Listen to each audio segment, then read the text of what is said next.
War on the Horizon presents one of the most important lecture series this fall. Get your pens and paper ready, Black family, and let's mark our calendars together.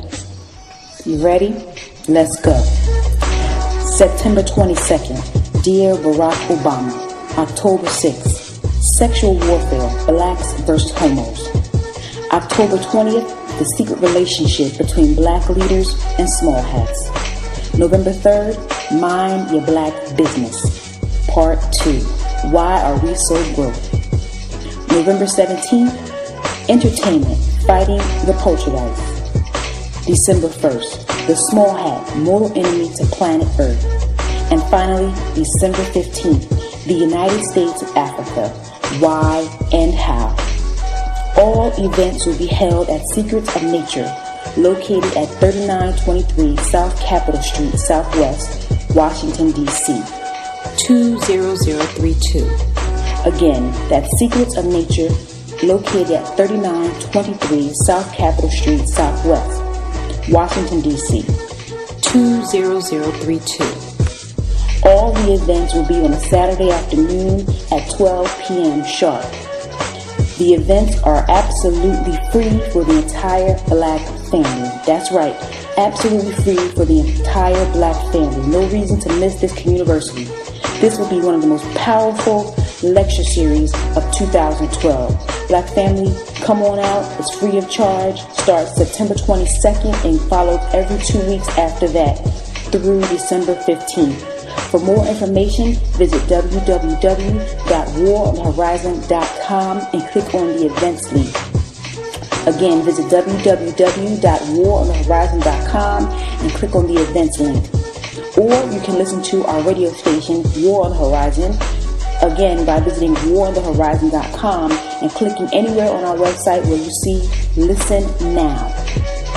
Black family, we look forward to seeing you at these events. A people for Hollywood.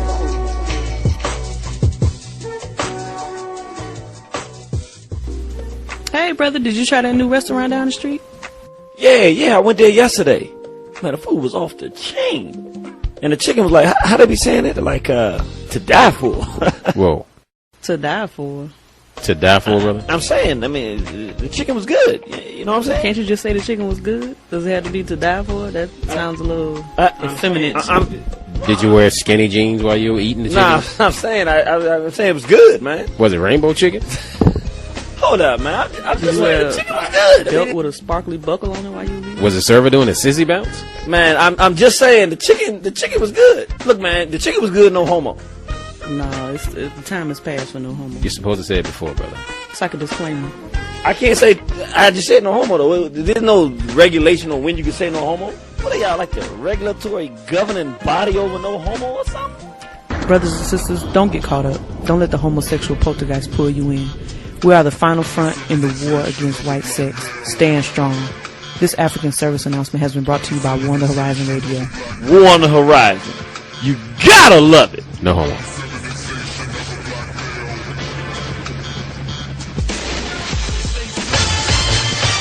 Yeah. United Front. We the vanguard, man. Hakoon, what up? Black. Yeah. I ain't ready, y'all. Hey, yo, O. What up? You got my back? Yeah, brother, man, your back is cocked. Pass the Glock. Let it pop. Leave a crack a shot. United Front. Yeah, these other groups ain't half as hot. And I be reppin' black power till the casket drop. Leave the devil shaking like an aftershock. And I've been working on my aim. Gunning after cops. All black. Check. We all black. Check. Crack a fall flat. Yep. And small hats. Yep. You the master of deception. I'm the master of expression. With the power and the message. With a flow so impressive. And my number one suggestion. Study supreme lessons. No shucking. No job. Cause brothers, we mean business. White world massacre. To save mama Africa. Protect your neck, people. Cause this white man is Dracula. A BB for Hodier. Grab heaters with no delay. Blasphemous to hope and pray. Throw the K and to throw away. M-A-Y-S-A. Yes, wanna kill us all. We can brawl. Let the lead spray. Bang. Blood on the wall like lead paint. Bang, bang. Now watch them fall like dead weight. Yeah. Then it's on to the next state. Lay low. Yeah, the guards made an escape. Righteous rage. United Front. God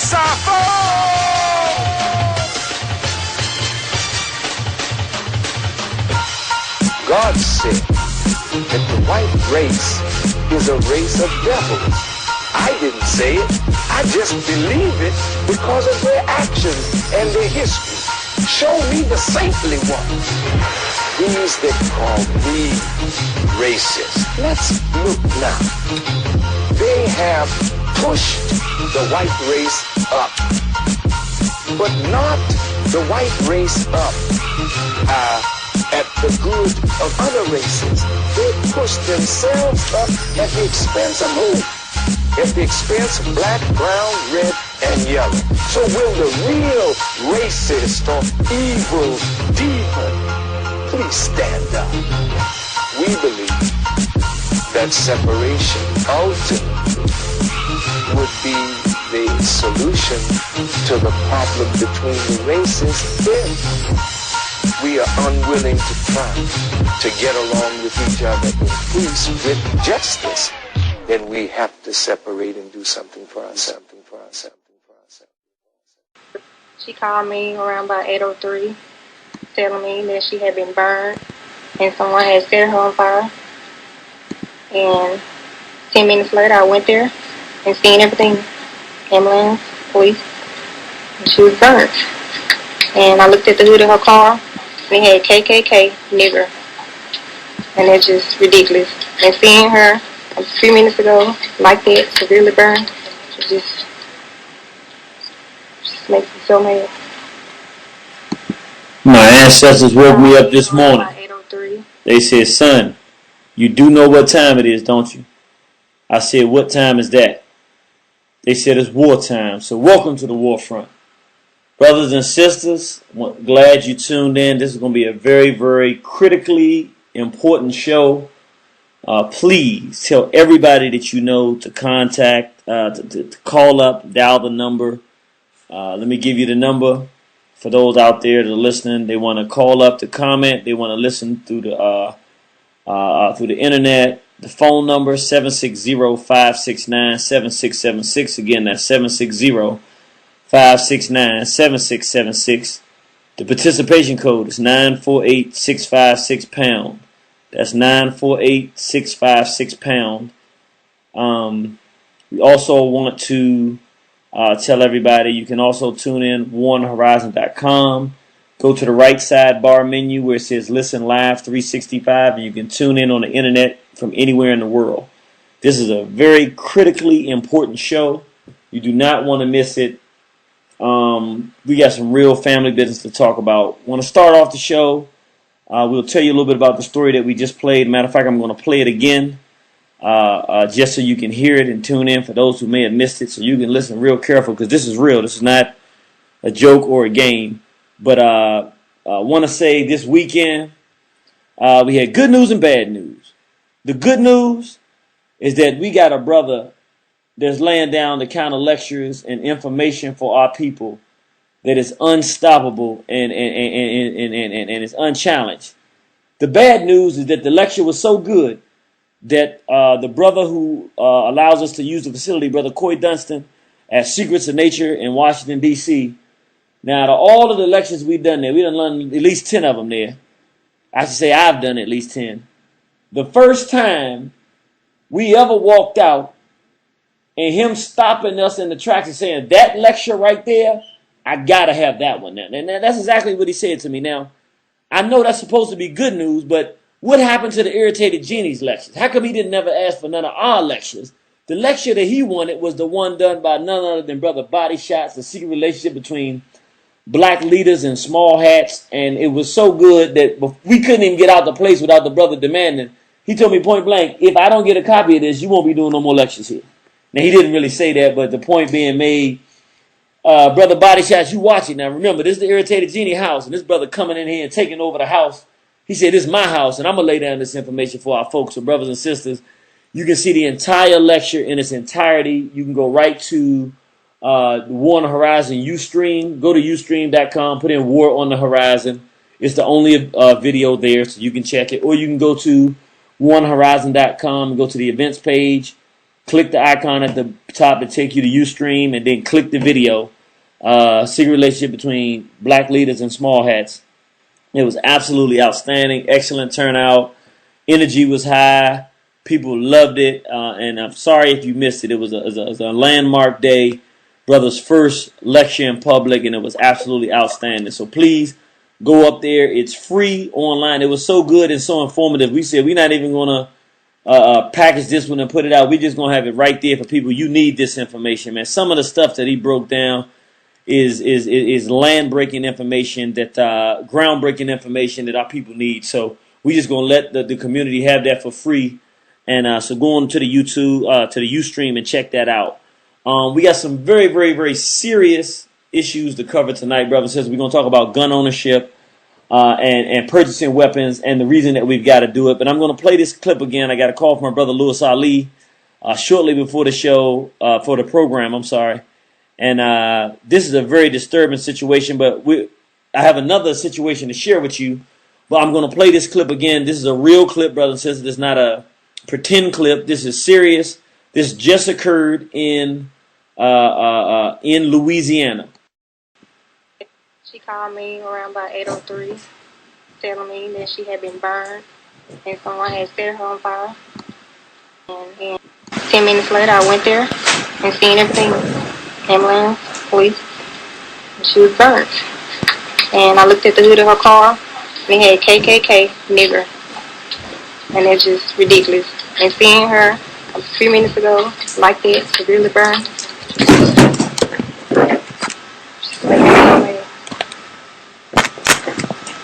Brothers and sisters, we had a black woman in Louisiana. Let me read the article. A Winsboro, this is Winsboro, Louisiana, woman who was attacked and set afire on Sunday has sustained burns to over 60% of her body. Sharmika Moffitt, 20 years old, remains in critical condition and is expected to undergo surgery Tuesday. A biopsy also is planned in addition to the surgery, said Moffitt's mother, Edna Moffitt.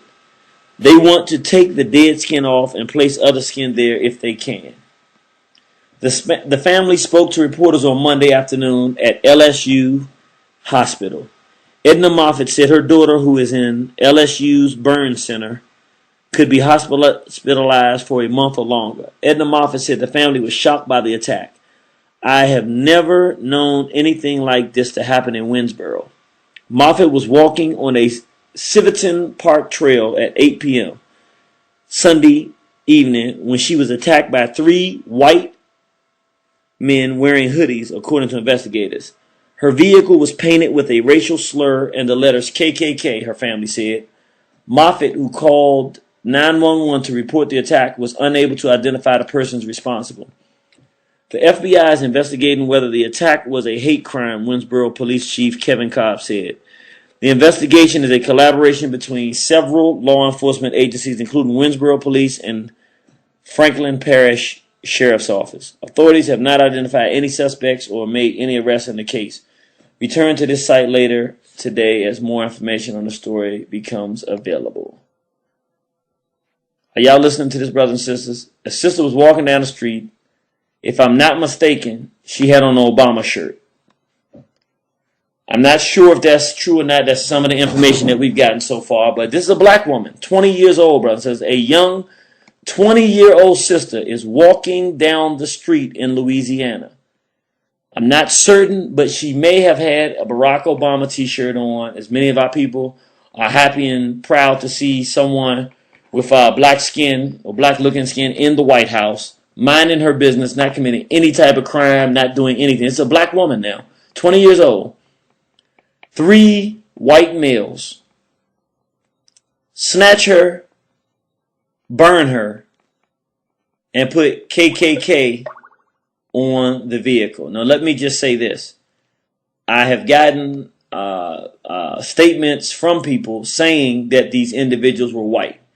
The article I'm reading here does not say it's white, and she has not been able to identify them. It doesn't look like. So, just to be cautious, let me say, from what we see now, it appears that these are whites. I would hate to find out later that these were some black males with a vendetta that tried to make it look like a racial case. So I don't want to put that out there as if it's certain, because according to this, it says that she did not see were able to describe them. But this article doesn't say that she identified them as white. So I'm going to continue. I want some other brothers and sisters to look it up to see if you can find out if we can at least get, was it confirmed that she said that they were white or not? Okay, so the Obama shirt was ruled out. Okay, so she did not have an Obama shirt on. I just got confirmation she did not have an Obama shirt. But I want people to look to see the N-word was scribbled on the car, and the KKK was confirmed on her car. 3 men with white hoods. What we want to find out is was it any place that she could identify and at least say that they were white? I want to just get that down before we report it, and then have to come back and report it wrong.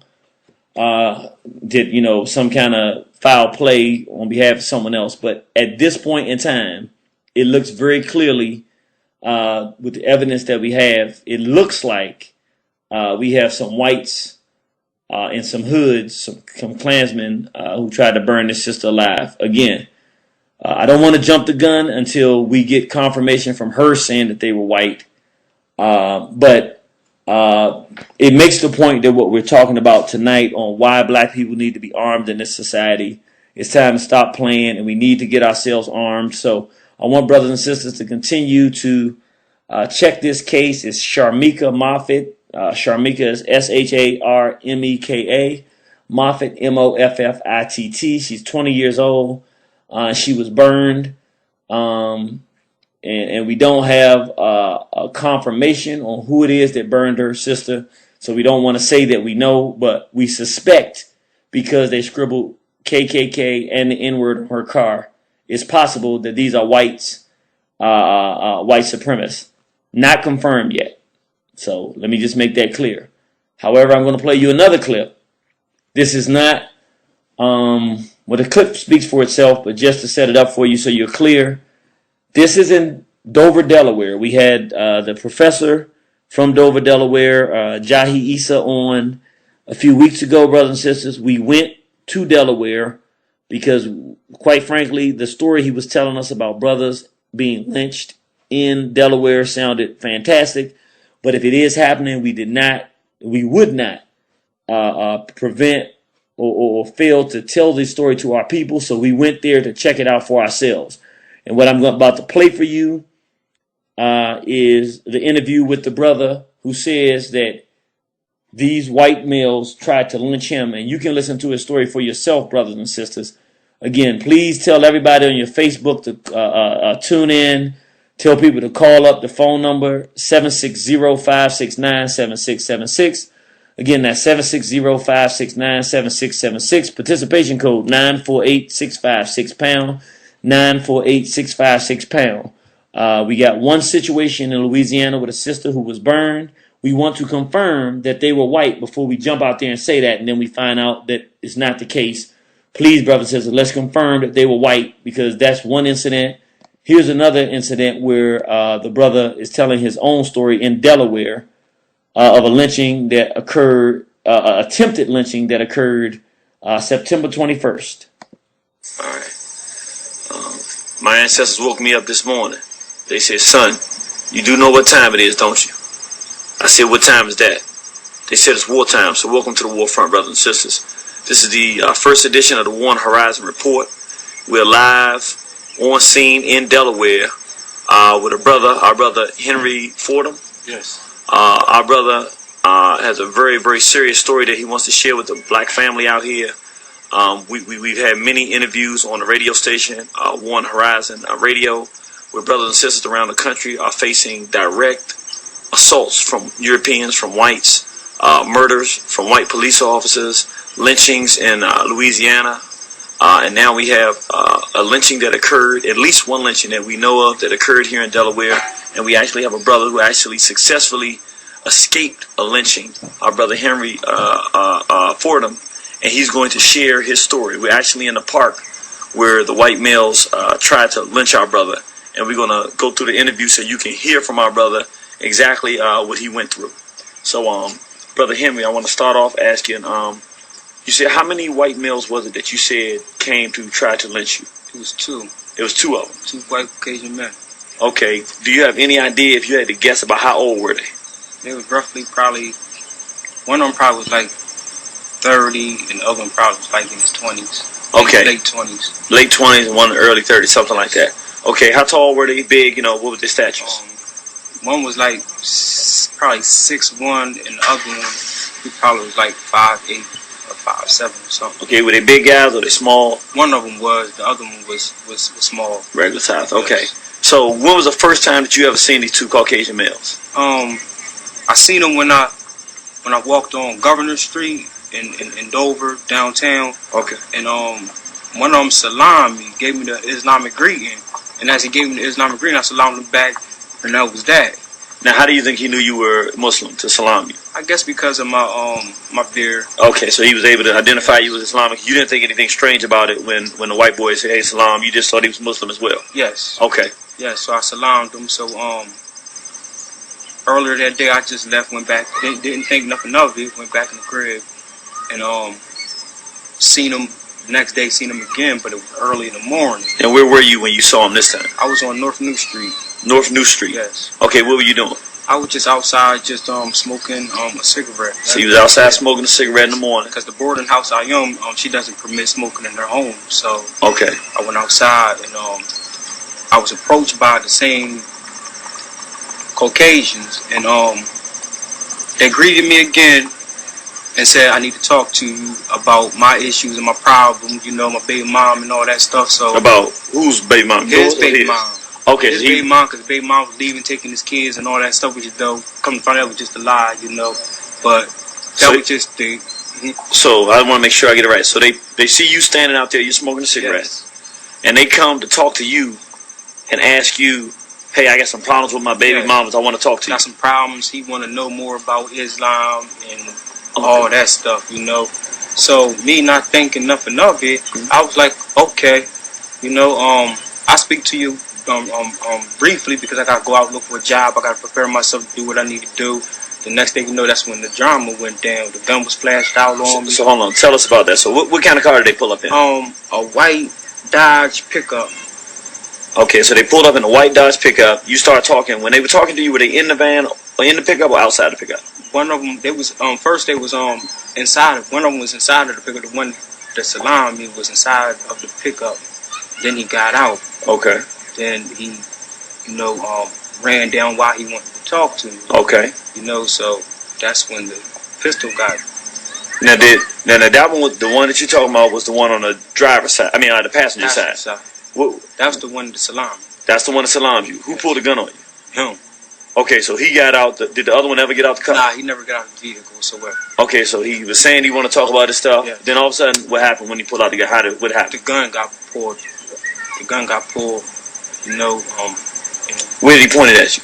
To my head. So he got out and do to me what he did. Y'all standing there, he talking about his baby mama, and he just did like this. And what did he say? He said, "Motherfucker, nigga, get in the motherfucking vehicle right now before I blow your motherfucking head off." And that was that. Okay, so then what'd you do? You know, I didn't, man. You know, I was great. Just say, "Yo, you gonna have to kill me right here." Mm-hmm. But you know, hey, he had a gun on you in your head. Right. Did you have any idea? You probably don't remember. Do you remember what kind of gun it was, or do you have any idea? It looked like a 38 or something. Okay. Yeah. Okay, like revolver or revolver. Okay, you had a revolver. Yes. 38 revolver. Okay, so you put the 38 on there and said you got to get in. Yes. So you hopped in. Yes. All right. Then what happened?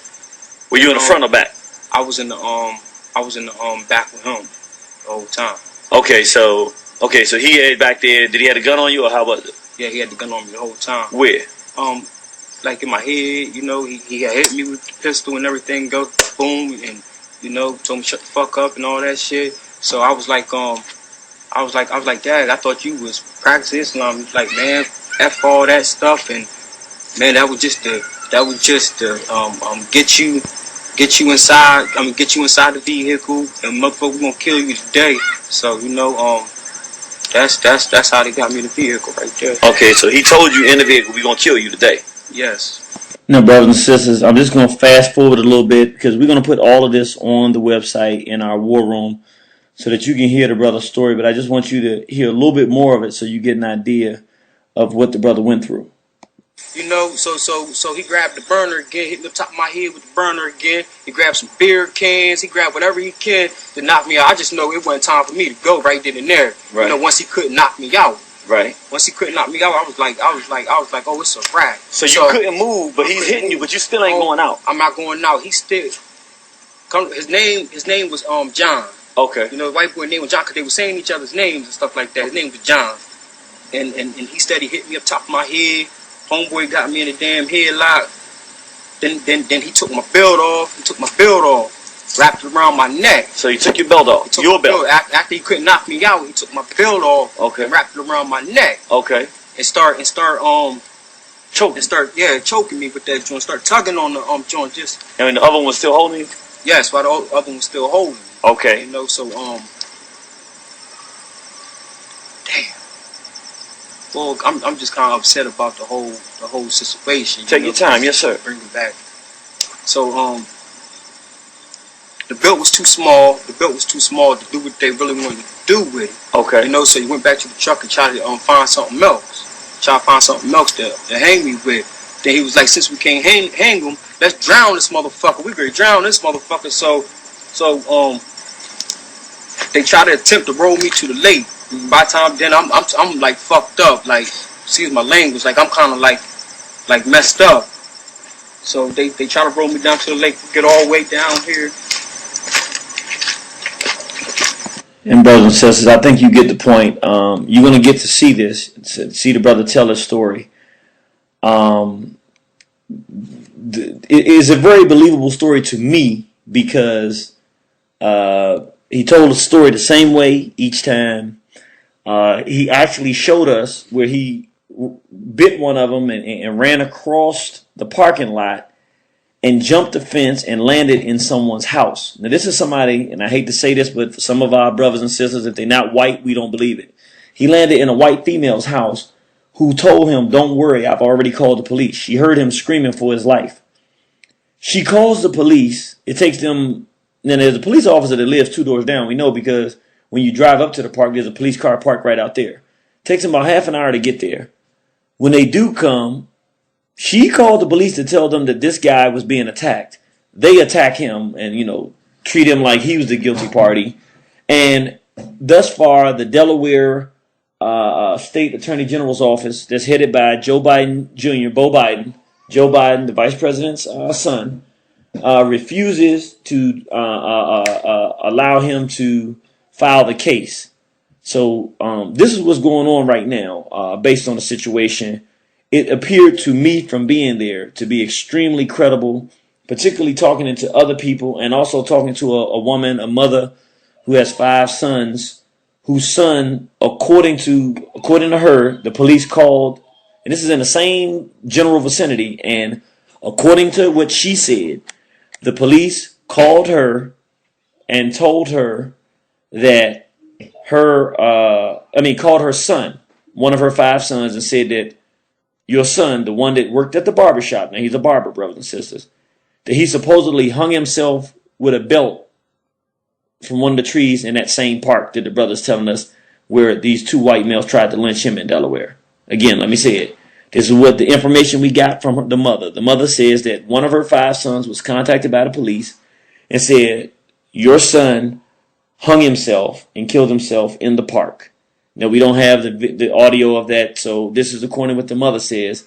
But she says that it happened in that same park. And that's what the claim was. And in this same place, you hear the brother telling his story. And it's very believable because we were trying to get the interview from the white female who lived right there. She just happened not to be at home at the time, but her son was standing outside, said, yeah, my mother's the one that called the police when the incident occurred. So there's no denial that the incident occurred. There's no denial that he called the police having fell out in her yard and that she was the one that called the police. We did not get the interview with her, but it is a very credible appearing situation. We weren't there, but we were there to interview the brother, and we're going to put the whole story up on for our war room for October and November. so that you can judge for yourself, brothers and sisters. You can look at it, hear the story, make your own decision. But I think that, I'm be honest, I'm 100% sold on it because we've been talking about it from, you remember May, brothers and sisters, when we talked about Rakia Boyd, the white police officer off duty, just pulled over and shot her and blew her brains out and tried to kill the brother next to her, shot him in the hand but didn't shoot him in the head and just murdered the sister. Justice hasn't been brought in that case yet. You remember our brother Shadow from Louisiana who moved back to California, whose son was murdered by a group of whites. They took his son's body, took it to another state, took out the organs, brought him back, and they gutted him like a fish. He came back, his son didn't have any organs, and they just murdered him. We had any number of stories. We know about the Trayvon Martin situation. These are not isolated incidents. We were telling people back in May that this is going to get turned up. Brothers and sisters, this thing is turned up. It's not going to get turned up. It's turned up. The war has been launched. It's very, very serious at this point. Black people are being murdered around the country. Listen to what I'm saying to you, brothers and sisters. Black people are being murdered. It's not a joke. It's not a game. And when Obama gets back in, which he's going to get back in, listen to what I'm telling you, brothers and sisters. You better have your guns and your weapons now because a multitude of things are going to happen. Not only is the white supremacist, white nationalist, racist element in this country going to start murdering black people on a regular, daily, nightly basis. I mean, like, it's going to become regular. But we're also going to face heat from the government for anybody who's talking black, conscious, providing good information. That means One Horizon. That means the Southbound Lane Hot Black Coffee Party. That means every black person that is giving good information to our people. It doesn't mean that it's time to run backwards, though, because if you've been given the good information and you've been on the battlefield, you're already on the list. This is the time to be more visible than any time because you want to be visible so that when you fight back, you have a justification and you'll be able to tell people what's going on when it's happening. The last thing you want at a time like this is to be off the radar where no one can hear from you and know what's going on. This is not a joke. It's not a game. We're not trying to make people, I don't have to explain it to you. You heard the brother giving his testimony, his story. They tried to murder this brother. And the police will not allow him. I want you to understand. It's one thing will they investigate it. It's another thing they won't even let him file it as a hate crime. They won't let him file the case. And as he talks later in the interview, he talks about the fact that the police pulled over later, jumped out of a car, and brutalized the brother. He has a big split in his head from where the police jumped him and a busted lip. You can see the cut in his lip where he said the police beat him up and told him, get out of town for something even worse happens. So because it's an election year, because this is the state where Joe Biden's son is the attorney general. It's a very political hotbed issue. It appears that there are multiple lynchings of black men in Delaware that are occurring now. And there's some very credible people like Dr.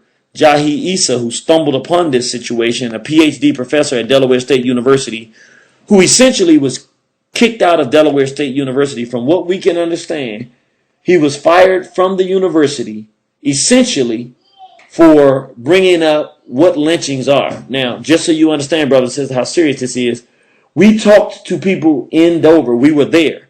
When we talked to them, they said we didn't know what a lynching was. So if you told us a black person got hung from a tree, they would not have made an association with anything historical because they actually had not heard of lynchings.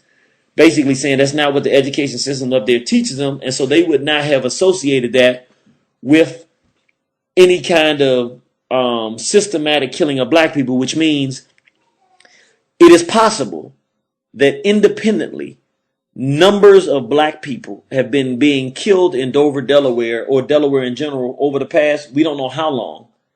But because black people in Delaware don't associate the murder of black people with anything called lynching, and because each one of them is an individual case where the mother or father will have to look at it and they're getting the story. Remember, they don't have a brother who got away and can tell his story. They're just getting the story from the police. Yeah, they went swimming and they drowned in the lake, or yeah, he committed suicide. We don't know why. We don't know. And so they don't know. It sounds fishy to them, but they don't have any way to characterize what's happening. We don't know this for a fact, but we are getting accounts and stories that more than one or two brothers has been lynched in Delaware in the last 10 years. We don't have confirmation, so I don't want to put it out there, but I do want to say these are the information we're getting now. I won't say information. The stories we're getting, what we're being told, is that there are many more black men that have been murdered under mysterious circumstances that it appears at this point to some people that it could be lynchings have been going on for some time in Delaware. But because we didn't have anybody like our brother, Mr. Fordham, to be able to come and tell us what's happening, it was a real, nobody was able to put together that there may be something systematic going on in Delaware, the killing of black men. But it's going around the country. That's why we did what we did in May, showing story after story in different parts of the country that there's an increase in this murder. We're going to start getting to the point in our conversation where we talk about gun ownership. We're going to tell you how to make it legal, what to do, some of the things that you need to do. But we got to sound the alarm, brothers and sisters. This is very, very, very, very serious. After this election starting in January, you want to be trained in how to use a firearm. You want to know how to properly store a firearm. We want to be responsible here. Hear me out. We don't want you getting a firearm and then your child shoots themselves because you don't know how to keep it safe. We don't want you getting a firearm and shooting yourself or hurting yourself, or someone breaking into your home to do something to you and taking the gun and using it against you. At the same time, it is time that brothers and sisters who have military training in the black community, police training in the black community, begin to train the black people in our communities.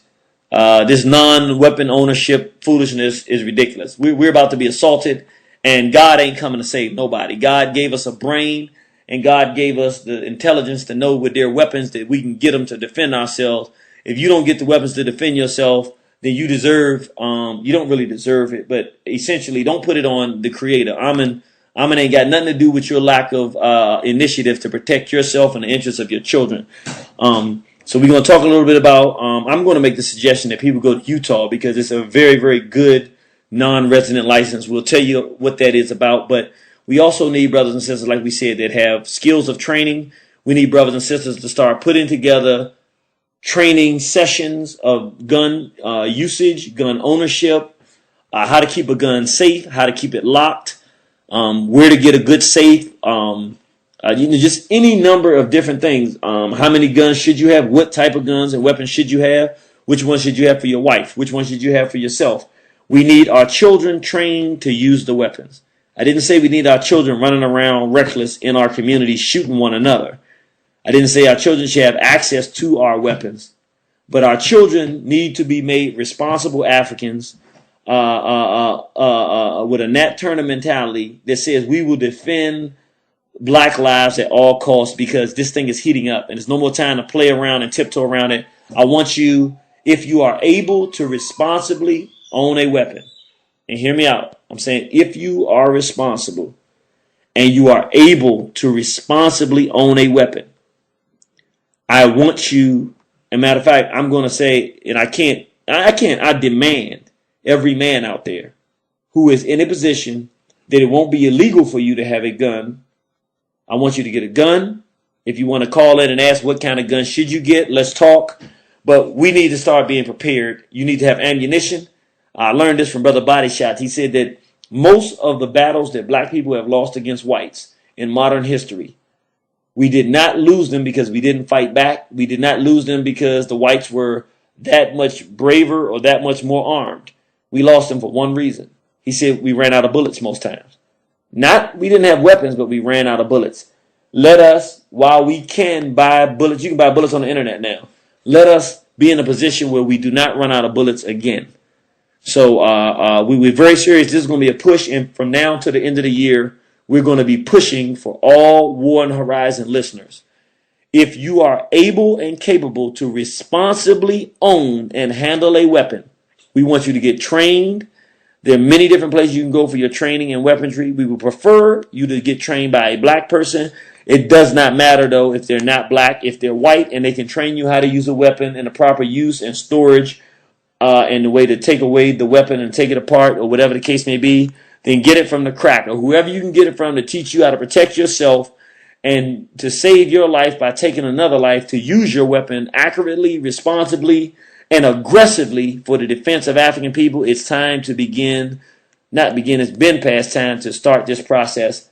I do not want any African out there who listens to One Horizon to fall victim to this type of situation. We do not want you to carry a weapon in a way that could bring you harm. So that means we don't want you driving around with your weapon if it's going to be illegal in your state. So you have to know the laws. We do not want to create a situation that criminalizes you. However, I would prefer you to take the risk of being prepared to protect your family and run into a situation where you have to use the weapon and perhaps you didn't follow all the laws. I would prefer that than for you to be caught in a situation with one of these white supremacists or these white supremacist police or these white anybody who's coming to take your life or the life of your family or you and your life and your family's life, and you could have a weapon and did not have a weapon, and the reason you suffer is not because you can't fight the whites off, but because you're unarmed and they are armed.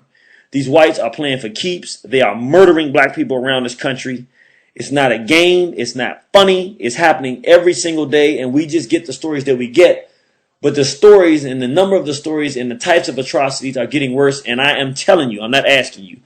When a Barack Obama, not if, when he gets back into office, we are going to face a number of wars that are coming down on us. One, from the angry white masses who are sick and tired of this mulatto looking like a black person that is in office and his repressive laws, his laws that prevent gun ownership and weapons ownership, his laws, just the fact that he looks black and he's in there, the economy going down and the rights of U.S. citizens been taken away in the Constitution, which is the small hats who are really behind it. They know this stuff. They're angry and they're blaming him and they're going to take it out on us unless we're prepared to take it out on them.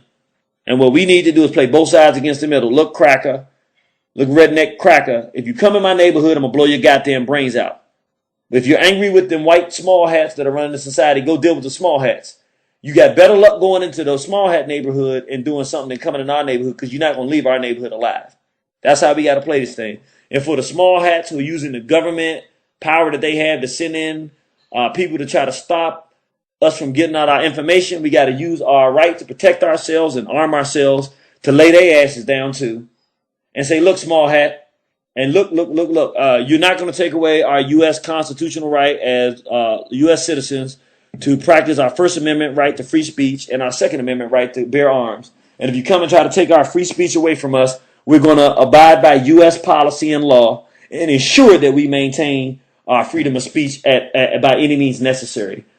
I'm not telling you to do this I'm not trying to hype people up. I'm telling you, I can feel it. I feel like the ancestors are working through me, and I can feel as things intensified. I went there to Delaware. I can see how ripe we are for destruction. I'm talking to brothers and sisters around the country. We're ripe for destruction. The brother just sent out an email. We're going to send it out. They did a survey of 122,000 individuals in this country. And they said that out of all groups, particularly the age group of 18 to 29, which is essentially the child producing years, the major child producing years, that black males have the highest percentage of individuals who identify themselves as LGBT, meaning homosexual. And they're 56% more likely than white males to call themselves a homo. So it means that the whites have pushed white sex, homosexuality, and pedophilia on black people so much that we are now outdoing them in terms of the percentages of people in our community who are a bunch of fags running around. This is another element that we're going to have to deal with. The minute things get chaotic, we're going to have to do some house cleaning and have a clean community. We want a community free of debauchery, meaning we don't want any sexual offenders in our community. We don't want any switchers in our community. We don't want any lesbos and homos we don't want that. And whatever we can do to minimize that presence, I think that when things go down, and brothers and sisters, they're going down. I'm not saying they might go down. In the next 4 years, it's going down. The bad news is that it's going down. The good news is that if you're One Horizon material and you're listening, You're going to be one of the few people that are prepared, and you and your team are going to be prepared. And under the cover of so much chaos that is going to be occurring, you're going to have the opportunity to express your right to exercise your right as a good old-fashioned black person in America to lay down justice and protect the community. And so you'll be able to have room to protect your community against some of the ills that will be coming and threatening the existence of the safety of your community. And that opportunity will present itself without you having to do much at all. But you have to be prepared. You cannot be in it by yourself. There'll be elements in our community that will try to run rogue. We have to clean the community up. The rogue elements cannot have any negotiation power. The hard-nosed brothers that have any sense of strength, but also some sense of law and respect, they're going to become our warriors. Most of the warriors and the leaders and the captains and the generals are going to be coming from One Horizon. I'm just telling you, you're going to be the people that are tuned in. That's why you're tuned in, because this is going to be your time. So don't be listening to this stuff and then don't have no weapons and ability to protect your family. Right now, we're going to go into this spot and hang on with us, because we're going to go to the phone lines, but we really got to get serious, brother. Says I can feel it. I can feel it in my bones. I can feel it in my soul. I know it's coming, and I want us to be a One Horizon family that talks about the other things that have been occurring in the community, not what's happening with us, because we're going to be on top of this. We already got our plan. We ain't got to wait to see what they're going to do. We're going to know what we're going to do. So I want to tell you one thing I want everybody to do. I want you to get your pens and paper out right now, brother. Says you need to write this down. If you're on the internet, then I want you to open up a new window. I want you to go there with me. I want you to put in, let me put it in as I'm telling you so we can do it. I want you to put in Utah non-resident, and it should come right up. Utah non-resident permit. Click that. And when you put in Utah non-resident permit in Google, it should come up with the first thing you see is reciprocity with states, Utah Department of Safety. I want you to click that first one that comes up, and it'll take you to a page that'll say Utah Department of Public Safety. Now, let me tell you why you're going here. Even if you're not a resident of Utah, what Utah has is what they call a non-resident permit, which means since there's some states that believe, these whites believe in people having the right to bear arms. They don't really care that black people have it, but they believe that whites have the right to bear arms, meaning you got a right to have a weapon to protect yourself in this country. Okay? Then what some states do, and Florida is another state that has some really, really good non-resident IDs, permits. But what this does is, this gives you the right, even as a non-resident, you file through Utah. You have to take a course, and we'll tell you how to do that. You take a course. It's not difficult. It's not even a test. You take the course. You get it signed off by someone in your state who is authorized to give the Utah gun safety test. And then you either allow that person who you do it from, or you yourself send in your certificate that you passed it from the authorized person that gives the course. You send it into Utah, and they'll issue you what's called a Utah non-resident concealed weapons permit. Now, if you have any felonies, then they won't allow you to do that. I think if you have misdemeanors or something like that, I don't think it's a problem. But if you have any felonies on your record, you cannot do this. You cannot file for this. Or if you do file, you can file, but they're gonna turn you down. Now, when you send this in, they'll send you this. It takes about 6 weeks. After you sent it in and everything, if you've done it correctly, you send in your fingerprints and all the stuff they asked you for. They're going to send you a Utah non-resident permit. You can do the same thing in Florida. This gives you what they call reciprocity in about 30 states. And if you're looking at this page right here, it says, although there are many states that will recognize the Utah concealed firearm permit, the state of Utah has formal reciprocity, which means written agreements with the following states. So I'm just going to say these states real fast: Alabama, Alaska, Colorado, Florida, Georgia, Louisiana, Mississippi, New Hampshire, North Carolina, North Dakota, Ohio, South Dakota, Texas, Virginia, Washington State, and West Virginia. And it also goes on to say the following states recognize the Utah concealed permit. That's Arizona, Arkansas, Delaware, Idaho, Indiana, Iowa, Kentucky, Michigan, Minnesota, Missouri, Montana, Nebraska, Oklahoma, Pennsylvania, Tennessee, Vermont, Wisconsin, and Wyoming. And here are the only states that do not recognize it. Washington, D.C., of course, California, Connecticut, Hawaii, Illinois, Kansas, Maine, Maryland, Massachusetts, Nevada, New Jersey, New Mexico, New York, Oregon, Rhode Island, and South Carolina. So, here's the beauty of this permit, though. For all of the states that we named that recognize it, either through a written agreement, which is formal recognition of it, or that recognize it, but it's not formal, but they still recognize it. Even if you live in, for instance, I'm right here in Washington, D.C. Washington, D.C. does not recognize this. So if I have my weapon, I cannot carry it concealed in Washington, D.C. unless I go get a Washington, D.C. concealed weapons permit, which you can possibly see impossible to get pretty much. Same thing over in Maryland. It's impossible to get. However, I still, as a Washington, D.C. resident, have my Utah concealed weapons permit, which if I'm in any of the other states that I mentioned that recognize the permit, I am able to have my gun legal and have it concealed with me at all times in those other states, as long as I'm not on a school premise or another place where it's not legal.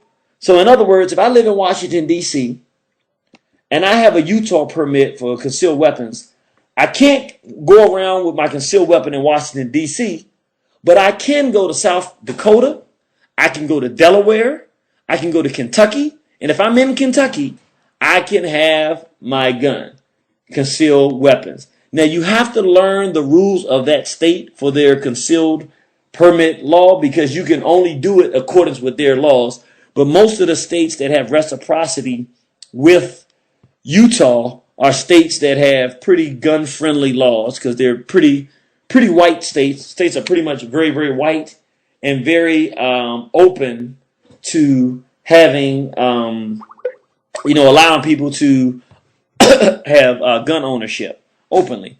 So it's something that I want everybody to do. If you are capable of properly having a weapon in your home, this is what I want you to do too. I want y'all to listen. I know some of y'all get your wives down and sit them down and listen. I'm gonna give y'all brothers and sisters a time.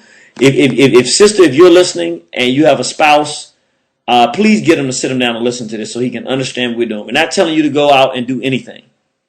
Brother, get your wife right now, your significant other, your girlfriend, if it's a significant other, get them right now to sit down with you and listen to this. It's very important. I want you to hear what I'm saying to you.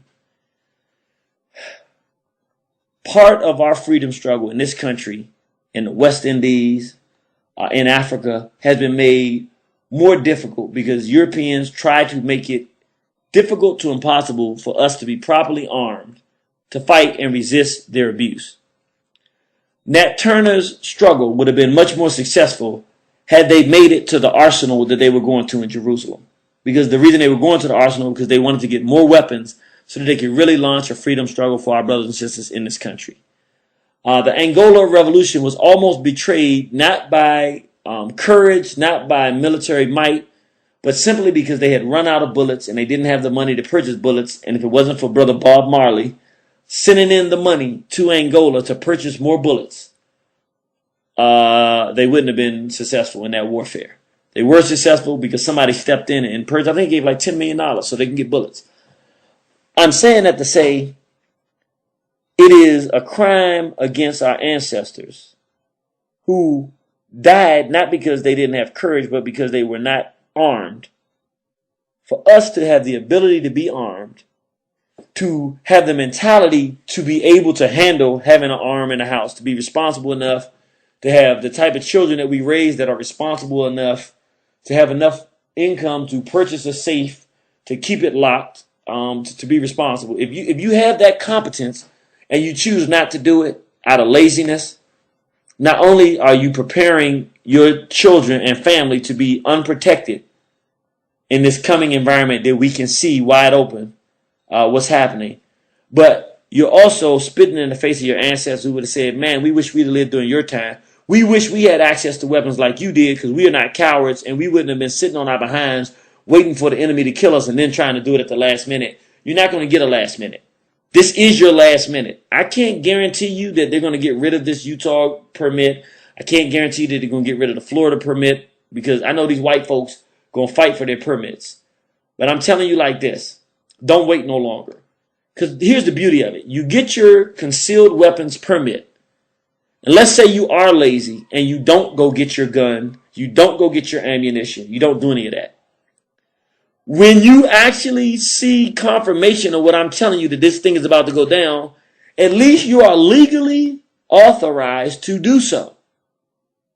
Now, if it goes down and the police are going to pull you over and they're not going to go by the law anyway, well, they're not going to go by the law anyway. But at least you don't want to be in a situation where you have no felony, you have the ability to get the right to carry a weapon legally, and you either are carrying it illegally and get caught and get incarcerated behind carrying an illegal weapon when you had the ability to carry it legally, nor do you want to be in a situation where you don't have it at all and you really want to carry it and you can't carry it because you don't want to get caught up with something illegal, and then you run into a situation with one of these crazy rednecks as you're traveling down the highways and byways of America on the way with your family to visit a grandmother or a friend or family, and some of these crackers start tripping, and you're not in a situation where you say, if this cracker act up, I'm going to let him have it.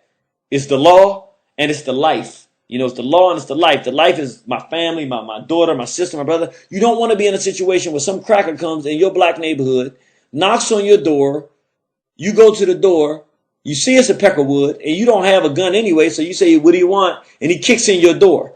You want to be in a situation where even if you don't like guns, cracker that looks suspicious comes to your door and is knocking on your door kind of hard. You want to go down and say, well, I feel a little unsafe. Go downstairs, babe. Be here. Take the children here. Take your weapon, load it, cock it, take it off to safety, have it ready, open the door. Yes, sir, can I help you? And if that cracker acts funny, twist his cap. You want to be in a position to protect your family from some nonsense. These crackers are tripping, brothers and sisters. Again, we're not certain that they were Peckerwoods, but a sister was burned alive. 60% of her body has endured burns in Louisiana, and they sprayed KKK and the N-word on her car. We have not confirmed they are white. We don't want to jump the gun and find out that this is foul play. And we told people that whites were doing this, and we found out it wasn't really somebody white. So we don't want to do that. At this point, though, it's very possible that that's the case. We just showed you and played you the brother part of the clip of the brother's story of where the two white males tried to murder him. You heard Brother Bomani of United Front come on Lady Shabazz's show a few weeks ago, and he was talking about being trained. When the brother tells his story, he doesn't know because he's not trained in fighting. But they have what they call MMA, which is basically learning how to fight, different strategies. And the white boys do a lot of wrestling. And what the white male did essentially was, it's a wrestling move where they choke you behind your throat and they wrap their legs around your legs so you can't move. And he didn't know what it was, but he was explaining what the white male did to him, which is why he said when he got out the car, he hit the first one and he dropped him. Then the big white boy grabbed him from behind and put him in some kind of chokehold and tied him with his legs, which is an MMA hold. He hadn't studied it. He's not trained, so he doesn't know anything about it. And all he is incapacitated while the other crackers just hitting him in the head with bottles and everything, trying to knock him out so they can go drown him or they can go hang him. But he wasn't successful in knocking him out. And so the brother was able to bite the crack and get away. But long story short, these white folks are training. That's what Brother Bomani was talking about. We got to be trained to defend ourselves, brothers and sisters. And so if you're not physically trained to fight, maybe you're not a physical fighter. Well, then them hot things work really good. If you go to the range, you shoot, you practice. And I want something else, brothers and sisters. I do not want you, brothers, just going out to do it for your family. I want you to insist upon your wife doing it. I'm going to tell you why that's very important. At some point, these crackers are going to see that brothers ain't playing around, and they're going to start trying to hit the brothers. And it's going to only be our women who can do it legally.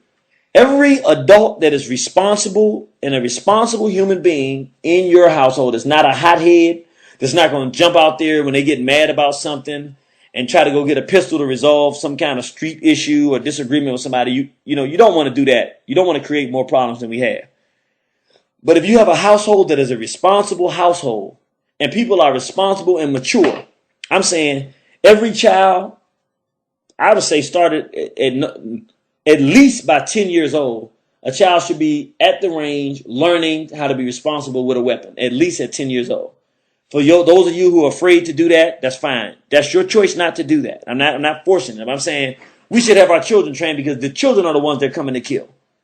Okay, they're trying to destroy our future and trying to destroy us. We need to have every member of the household, even if your wife, sisters, if you're listening, hear me what I'm saying. Even if you're scared to death of guns and you're absolutely positively not going to learn how to shoot, you should still have that concealed weapons permit.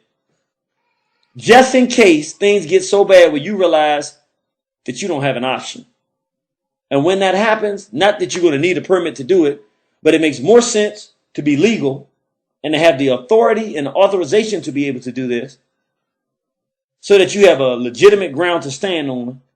Because at some point when these crackers start losing in the streets, they start turning to the courtroom. Y'all know what I'm talking about. And so it's not going to be a end all be all. At the end of the day, you want to have a weapon to protect yourself in a situation, whether it's legal or not, if you get into that situation. You don't want to have a weapon around if it's going to cause illegal, if it's going to bring you more harm than good. But if you get in a situation where your life is threatened, you want to win. It is irresponsible for us not to have it. So every responsible member of the household, 18 and above, should have the Utah license. If you want to get the Florida license, I think it gives you 3 more states. You can have both of them. And there's a couple of other states that have really good non-resident permits. Also, weapons training. We do not know, but we're going to start finding out if they're brothers and sisters in different areas around the country where you can get good training. I know that there's some, and I know some of the brothers and sisters are going to call up, going to tell us about some of the brothers and sisters that are doing survival training around the country. We want you to start calling up, take your family through it. You won't only learn weapons, you'll learn things about growing food and things of that nature. That's another thing we need to start doing, learning, growing food. But tonight we're going to focus on self-defense, and not from the physical aspect, but from gun and weapon ownership. Everybody out there should own a 9mm because 9mm are very, very, very, very frequently used, and there's a lot of ammunition for it. The ammunition is inexpensive, and you generally don't run out of the capacity to get 9mm because 9mm bullets because they're very, very, very, very popular weapon. They also can generally hold a large capacity. You want to have hollow point bullets because hollow point bullets explode and they do more damage, and you're not going to be shooting at innocent people. So it's not like you're not shooting to kill. You're only shooting at someone if they're threatening your life and your family's life. You don't want to have to shoot them 20 times to make a point. That first time you hit them, you want it to mean something. You wanted to put them on their way down, and then the second time you hit them, you wanted to put them out. That's how you kind of go. It's generally taught by most instructors. 2 to the chest, 1 to the head. 2 to the chest, 1 to the head. Quick. Boom, boom, boom. Your object is to incapacitate the criminal that's trying to break the law and kill and harm you and your family, and you want to do it as precisely and definitively as possible, up front, quickly, fastly, and then you want to go on about your business and continue to live your life.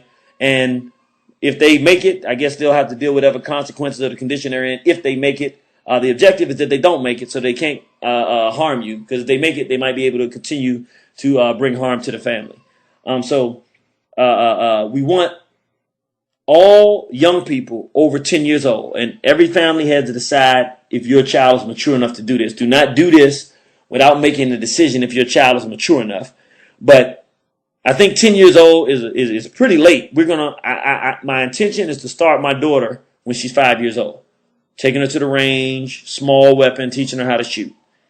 I didn't say we're going to do it for certain, but if she's mature enough, I want to start that process because I don't want our future generations, not nobody coming from my seed, to be unprepared to take life in the defense of a future for African people. I don't want that on my record. I don't want to look my ancestors in the face and say, you had a child, but they didn't know how to kill nobody. No, I did not have a child that didn't know how to kill somebody. They must have killed me before I got a chance to teach them how to.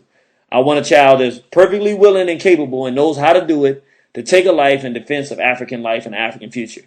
If you're not thinking that way, then I want you to just start paying attention to what's going on. It's getting very, very serious out here. And if we don't get as serious or more serious than these crackers, we're going to be just like the poor small hats or the small hats who were being used as guinea pigs by the other small hats doing what they call the Holocaust over in Hitler, Germany, where they walked them to the gas chambers. They're taking you to kill you and gas you up, and you just walking peacefully. We want to be in a situation that we call surprise, where they come up with their weapons saying, well, everybody in this neighborhood has to go, and 5 of them come down the street and say, everybody in this neighborhood. Then there's 4 of them that's coming around and say, everybody in this neighborhood. Then there's 3 of them that said, we want everybody in this. Then there's 2 of them, and the last one comes to your door and says, I got 5 guys behind me if you don't come out of this house. And we look back and say, where are they at?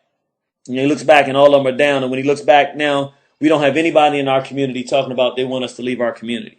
That's how we want this thing to go down. It's going down. As it intensifies, we need to start intensifying. That's why you hear me talking intense tonight.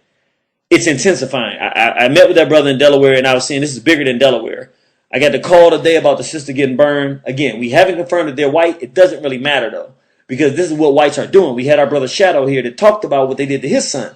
We had Rakia Boyd's family here. We talked about, they murdered his sister. The whites think it's funny now, and they're getting geared up for mass murder of African people. We need to get geared up for reverse mass murder, meaning it's going to be a not mass murder of black people. Somebody might die, but they won't have black skin. That's what we're talking about tonight. And we want the brothers and sisters, everybody in the home does not have to own a weapon. If they're not mature enough, you don't want to do it.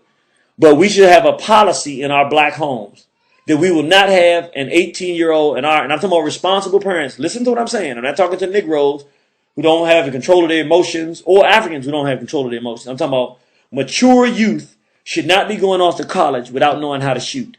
Because what I'm finding is in this Delaware situation, all of the brothers that we found thus far that appear to have been lynched, or this brother who's claimed to have been lynched, are brothers who are ex-felons or brothers who are known to be in the street. So what it appears that the whites are doing in Delaware is they're picking the kind of brothers that people will already speculate that something's going on with them and not be that concerned. So if a brother has been into the jail prison system or something like that, he probably doesn't have a family situation where his family's going to jump on the case and know about how to put pressure on the attorney general to carry a case. It looks like they're going after people who they think our community would not be concerned about. And in that way, by killing those type of brothers that already have criminal past, or even if it's not fully criminal, suspect past, that even their own families will say, we don't know if this was really a lynching or if this brother in the family getting what he's into out there in the streets. It appears that could be the philosophy at this moment. Again, can't verify, but one thing we can verify, the whites are talking about killing black people. They're saying it every day in the South.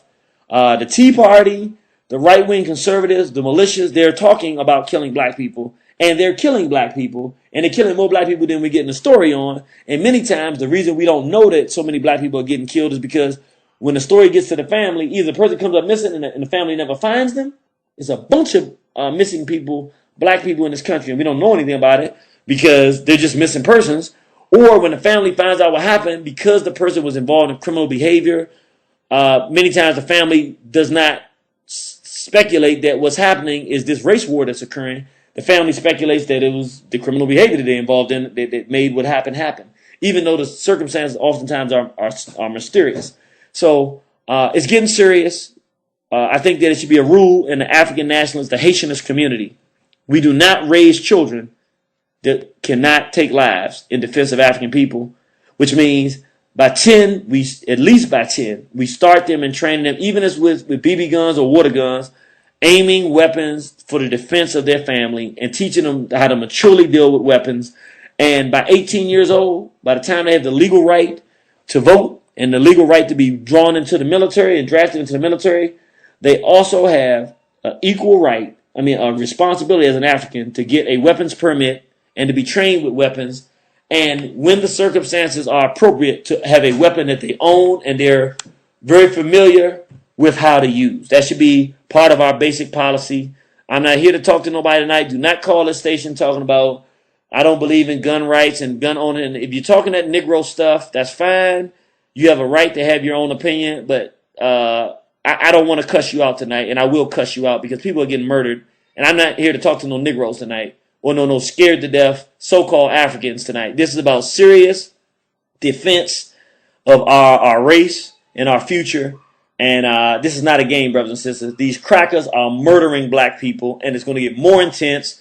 And this stinking mulatto, when he gets in this second time, is going to come after all of us. So we got to be prepared, mature, not running out here, running off at the mouth about what we're going to do, this, that, and the other, but mature, quiet, stealth, organized group of people that are prepared to do what is necessary to protect the future of our people. So I'm going to go to the phone lines now. I know I've done a lot of talking, but I hope that this discussion is helping people in terms of knowing what we want you to do. We want everybody out there that is capable and mature and responsible to get your Utah weapons permit.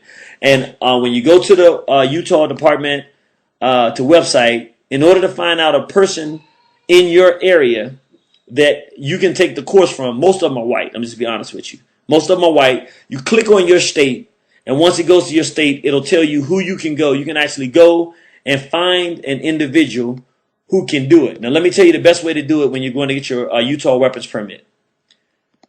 When you do it, there are some people who just give you the course, give you a certificate, and then you got to go file. I'm saying a good price is between $100 and $150. Some people may do it for cheaper. If you do it in groups, like let's say you get your family together and get 10 of your people in your family to do it, they'll usually give you a great deal. So you might do it. Everybody only has to pay $75 to $100. But generally speaking, between $100 and $150. And this is what you should expect from the course, for the person teaching the course. And this is how we were able to do it. Some instructors come out. Not only will they give you the course and print your certificate right there, so you get your certificate right away. They will give you copies of your certificate. They will file your paperwork for you. I mean, you have to fill it out, but they will file it for you. They will take the fingerprints right there. They will do the entire process. When that person comes to your home, you can have 10, 20 people, how many people there that are doing it, that don't have felonies. Even if they do, he'll still process it. It'll get turned down. But you do all the paperwork right there.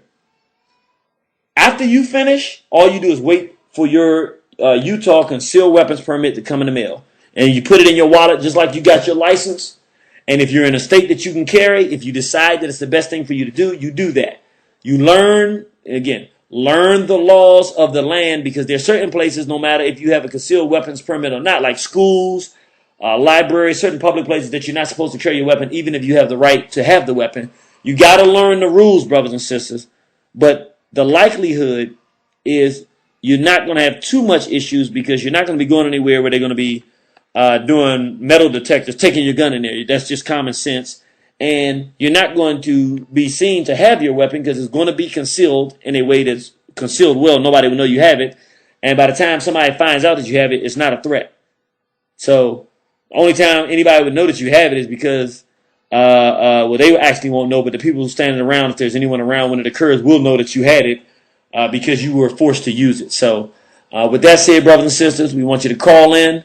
We got a line. It's long, and want you to call and say whatever it is you have to say. 760-569-7676. 760-569-7676. Participation code 948656. Want to remind brothers and sisters, our war room for October and November, it may go all the way through December, but definitely October and November is going to be about the situation in Delaware, Dr. Jahi Issa's situation, and the lynchings, or the apparent lynchings, the story of our brother Henry Fordham and what's going on in Delaware. And we want you to spread that message as far and wide as you can to see if we can get this story out there so that we can help get this professor his job back and get to the bottom of whether or not these are lynchings or isolated incidents that occurred in Delaware, and bring these individuals to justice who tried to lynch our brother. Without any further ado, I gotta say, Detroit! Peace, how you doing? Hey, I'm trying to survive in Babylon, sister. How you doing? I'm good. I know you got a line of people, so I'm not going to try to take up too much time. But I just want to say, as far as teaching children how to use weapons, that's something that we have to do. I know when I was in school, we learned riflery. It was just with rifles that shot BBs, but we learned that in the second grade. And then after a while, they stopped doing that because I went to school in the projects. But all the white schools, especially in the rural areas, they still have all that. They're still learning all that. So we're really making ourselves kind of retarded as far as that goes by waiting until we're grown to learn how to do this stuff. We need to be shooting very young. I'd say, 6 or 7 even. So that's one thing. And another thing, they're definitely preparing something because they've been spreading a lot of rumors now that if Obama gets into office, there's going to be riots.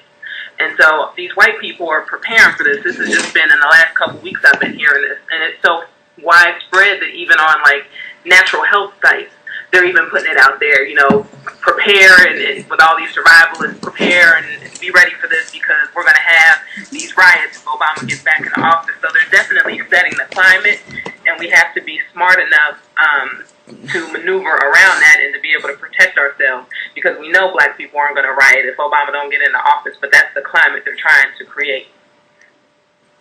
Yes, and I agree with you wholeheartedly. And I'm going to say, I'm convinced, I can't prove this, I'm convinced Obama's already in, so it's not going to be an issue if he doesn't get in. I think, to your point, the issue is going to be when he does get in, these crackers are going to go ballistic. And what I would say, I'm glad you brought that up. And if I'm saying something opposite of what you're saying, let me know. But I think I'm hearing what you're saying. What we need to do is be very careful between the end of November or whenever it's decided in November that he won office, and I would say probably March. Between that time period, this winter, when Obama gets elected, which then that's my position, and some people may not agree with that, but I'm going to say he's going to be elected. He's already elected.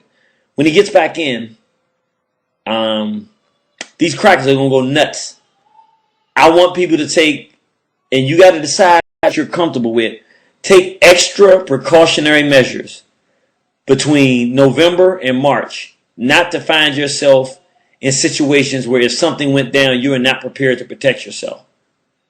Meaning, I'm not telling people to just stay in the house and don't do anything, but I am saying in this environment, I would at least wait a little while after this thing goes down to not be in that first wave of stuff. And if you are in that first wave of stuff, as best you can, be prepared for something. Because if it goes down, you don't want to be the one that gets victimized. Definitely. And the thing is, too, I mean, we talk about white people, and we definitely have to be on arm because they're definitely coming against us. But I mean, we have to look at our own people, too, because, like, Detroit is, I think, our city has collapsed first. So it's a really good place to study and see what's going to happen to the rest of the country, especially as the economy falls and things like that. And in Detroit, you have a lot of squatters, you have a lot of abandoned houses, and it's not really safe to be out. And it gets to the point my husband doesn't want me carrying a gun when I'm outside. He'd rather me stay at home because he questions my temper that it might get used. But there's been times when I'm at home and there may be a squatter or something just going around looking to see, if they can find a place to stay or something like that. And I'll have to go to the window with the gun and be like, okay, why are you on the side of my house, dude? Keep moving. So while we're preparing for whatever we may have to do as far as race war, we also have to remember that there might be some casualties that look like us too, and be prepared to do that. And in the context of the program we were having tonight, I didn't mention it, but absolutely correct. The reality of it is, and that's kind of what I said earlier, we're gonna have to do some. We're gonna have to take some baths and cleanse ourselves, take some showers. When this thing goes down, it's gonna get a little crazy, and while it's crazy, do you remember we used to celebrate Christmas? Mm-hmm. And they said Santa Claus, he made a list and he checked it twice. He's going to find out who's naughty or nice. Yes, sir. This is list time, brothers and sisters. Make your list. I know some of you got some coonery that's been just so deep in your soul that you can't believe that some Negroes, some of these pedophiles, some of these freaky deakies, and it's just really some of these preachers that are used to try to keep our people docile, and just make your little list, and when God calls, be there to answer Amon's call. That's all I would say. Definitely. And one last thing before we get off, because I know some people are newer listeners to War on the Horizon, and they might not be there, they might not see the race war coming, but just In day-to-day activity. A few months ago, I saw a video of a woman who was in a Korean store. Don't ask me why we still going to Korean stores.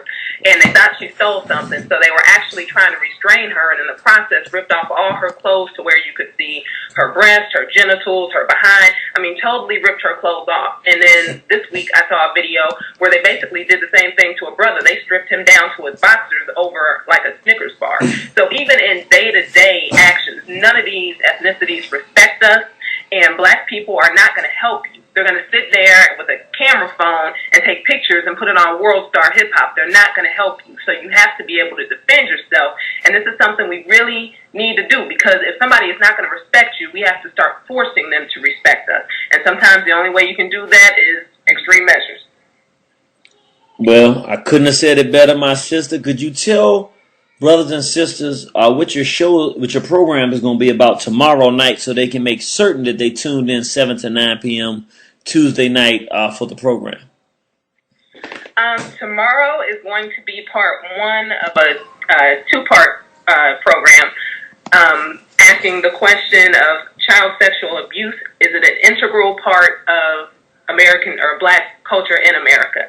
I should say, has it become an integral part of our culture? So tomorrow will be part one, and then November 20th will be part two.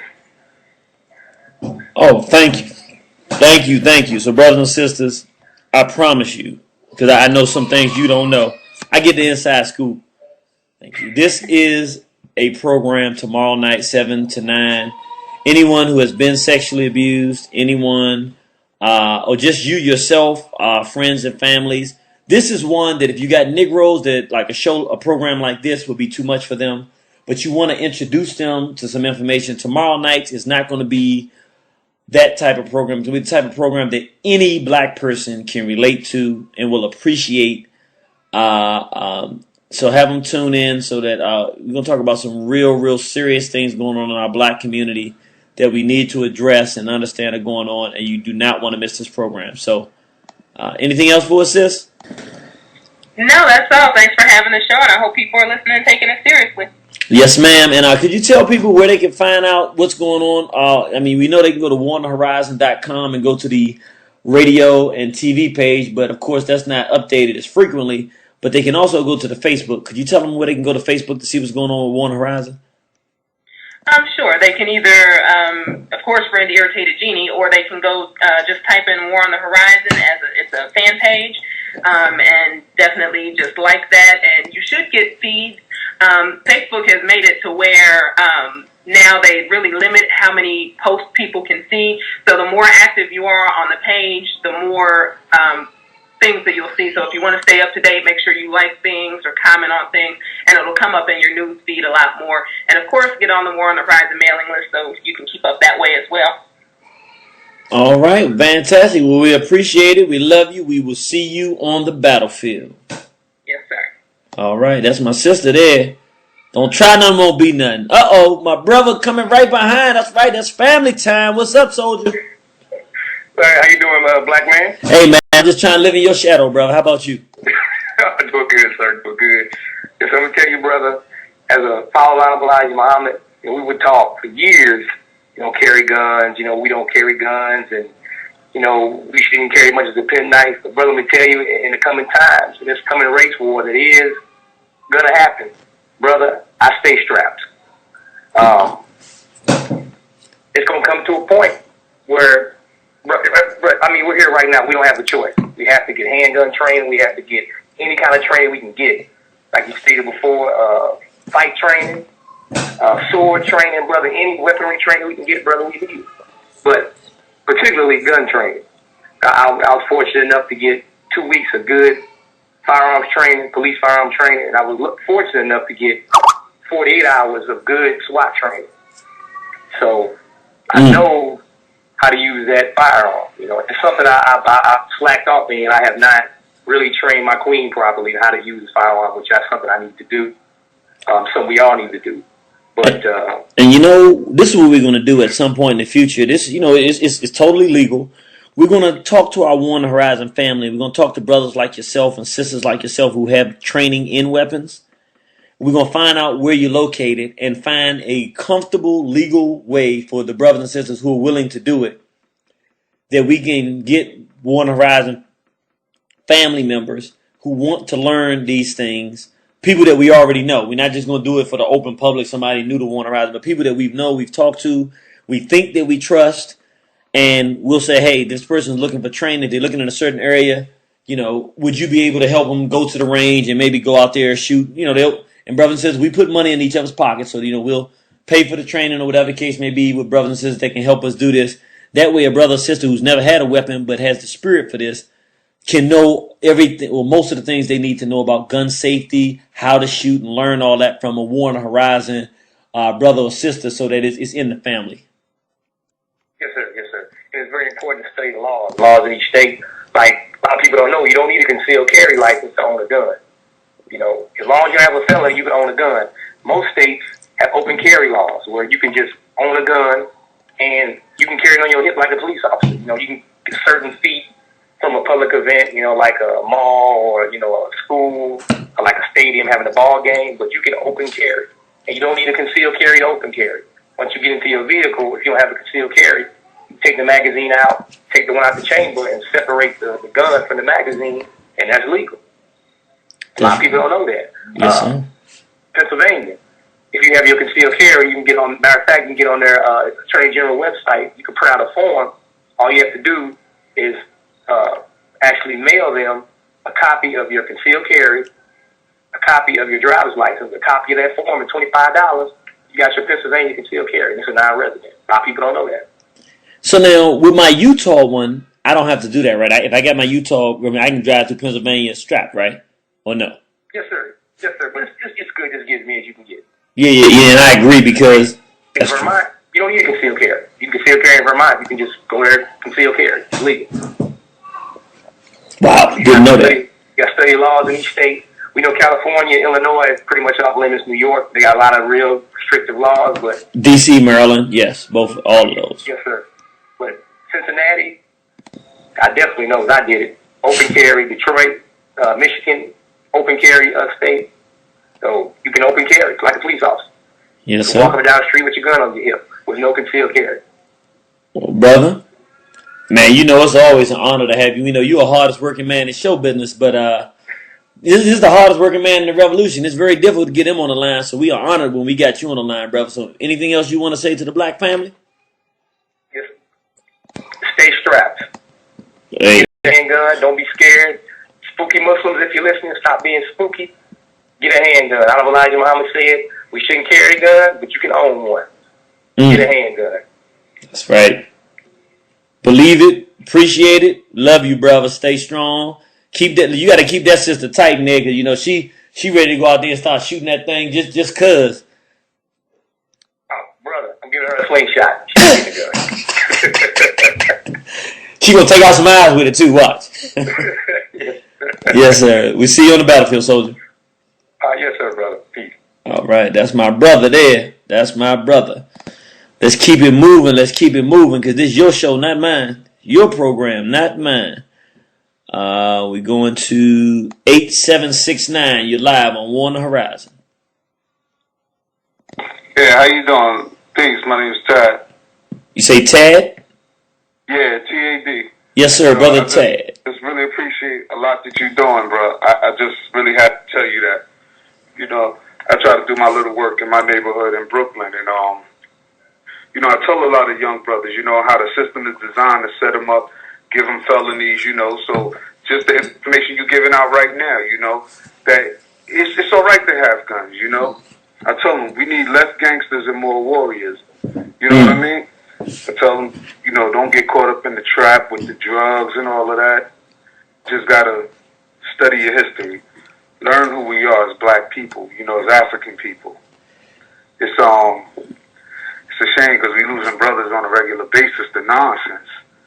And it's really designed for us to fail. But, you know, got brothers like you, so many other brothers. God bless Khalid Muhammad. I tried to chime in that night. You know what I'm saying? Should he go in the Hall of Fame, you know? And I definitely feel he has to, you know? Yes, sir. You know, that's a brother I had the pleasure of meeting one day, just on a humble in the streets, in the hood. You know, I walked into the store and I couldn't believe it. Like I bugged out. You know, I'm like, yo, that's Dr. Khalid Muhammad. And we sat, we conversed, we exchanged numbers, and the brother called me back. I left him a message on his Georgia number, and he called me back, and we got up, you know, and it was a life-changing experience, you know, because this is like 97, 98, like the modern day Malcolm. You know what I mean? But I just definitely, I'm happy to talk to you, bro. I put a lot of people on, a lot of brothers who know what time it is. I was like, yo, you got to check out this brother named the Irritated Genie. He's real serious, and it's time for us to get serious because we watch it. People complain about our youth, but then I ask people, well, what are we doing? What are we doing? They're young people. They only know what we teach them, and we're not teaching our children anything. We're just teaching them to be complacent, teaching them that we were victims. We never told them about the Deacons for Defense or the Black Panther Party or the Mau Mau's or the real meaning of the Crips and Bloods. I spoke to the brother Sinyanka Shakur a couple of weeks ago. You know, and he's a real strong brother. I also had the pleasure of meeting the real Rick Ross, you know. So, you know, it's a lot of brothers who really ready, but we just got to organize, man, you know. And I know you got other people waiting to chime in, but I just want to tell you thank you, man. Hey, brother, I want to tell you thank you for calling in and supporting and putting people onto it. All we can do is give the information, but if nobody's listening, then we defeating our own purpose. So it's because of brothers like yourself who hear it and say, hey, this is right. We got to get people on. That's the only reason we exist. That's the way we spread our message, and that's the way we get our people prepared to survive America and into the future. So, brother, we appreciate you tremendously, and we thank you. And we hope you continue to support and listen, and stay tuned with us and keep teaching those young brothers the right thing, and stay strong up there in Dirty Apple. All right, brother? Yes, sir. And I'll be down to check you one day. I definitely got to come down and, you know, really sit in on it. Yeah. See, this is what we got. We got every other week for until December. Every other Saturday, we having a lecture. If you can't make it down until December 15th, you can't make it to one of those, then in the spring, we're going to have a whole series of things as well, and they're going to be workshops. They're going to be really exciting, and we'll be there at that one too. So, you know, see when you got a chance, let us know. Send us an email that you're coming through, and we'll make sure, you know what I'm saying, we're looking out for you, brother, and you'll have a wonderful time when you come down with the family. All right. Thanks a lot, brother. Peace. All right. Peace. And for my brothers out there that are still waiting for the DVDs, please don't be dismayed. We're going to send the DVDs out. We just had the program this weekend. We had to go up to Delaware to interview the brother and really try to help get the word out about what appears to be lynchings in Delaware and the situation with the professor where he's under all kinds of scrutiny because he's asking questions about what's going on. So we haven't had a chance to make those to send them out yet, but we are going to be sending them out shortly, brothers and sisters. So we keep our word. We're just a little behind on that. Oh! Yeah, I'm not playing. Uh-oh. You can have one, but you're not going to keep second. Uh-oh. He's in there giving some body shot to somebody. It sounds like he's letting the little lady know what she got to do. Let me tell you a quick story, brothers and sisters. I don't tell many stories, but I got to tell you this story. I had a connecting flight, and in my connecting flight, it stopped me down in Alabama, and I was switching flights to go out to California, and when I was switching flights, I got off, and these three crackers was in the bathroom. I had to stop in the bathroom, and one of them bumped into me. So I looked at this big country-eating cracker, and I ain't gonna lie to you, he's a big dude. I didn't know if I could take him. And, you know, I would have never told this story, but I'm gonna tell y'all the story. I didn't know if I could take him, and I turned to him, and I said, look, man, you bumped into me, because, you know, I'm still a dude from the city. I gotta act tough. But these some big crackers. And the crackers looked at me like he bumped me on purpose, and they about to jump me. So I'm about to, you know, get ready to get in this thing. And a brother walks out from behind a stall and smacks the white boy and grabs him by his neck and says, do you really want this? He said in one of them real country tones, you really want this? And he choked the cracker, and the cracker said no. And all three of them walked off. And I'm looking, I said, who the heck is this dude? And we just started conversing and talking. And when I was leaving, I said, look, man, I never realized that y'all country brothers go so hard, man. Dang, I'm surprised. And he said, brother, one correction. He said, I'm not country, I'm Southern. Brother, newborn African, how you doing, brother? What's going on, brother? You doing all right tonight? Hey, man, I'm doing good. How about yourself? It's It's wartime. It's wartime, baby. That's all I know. Yes, That's all sir. I know right now.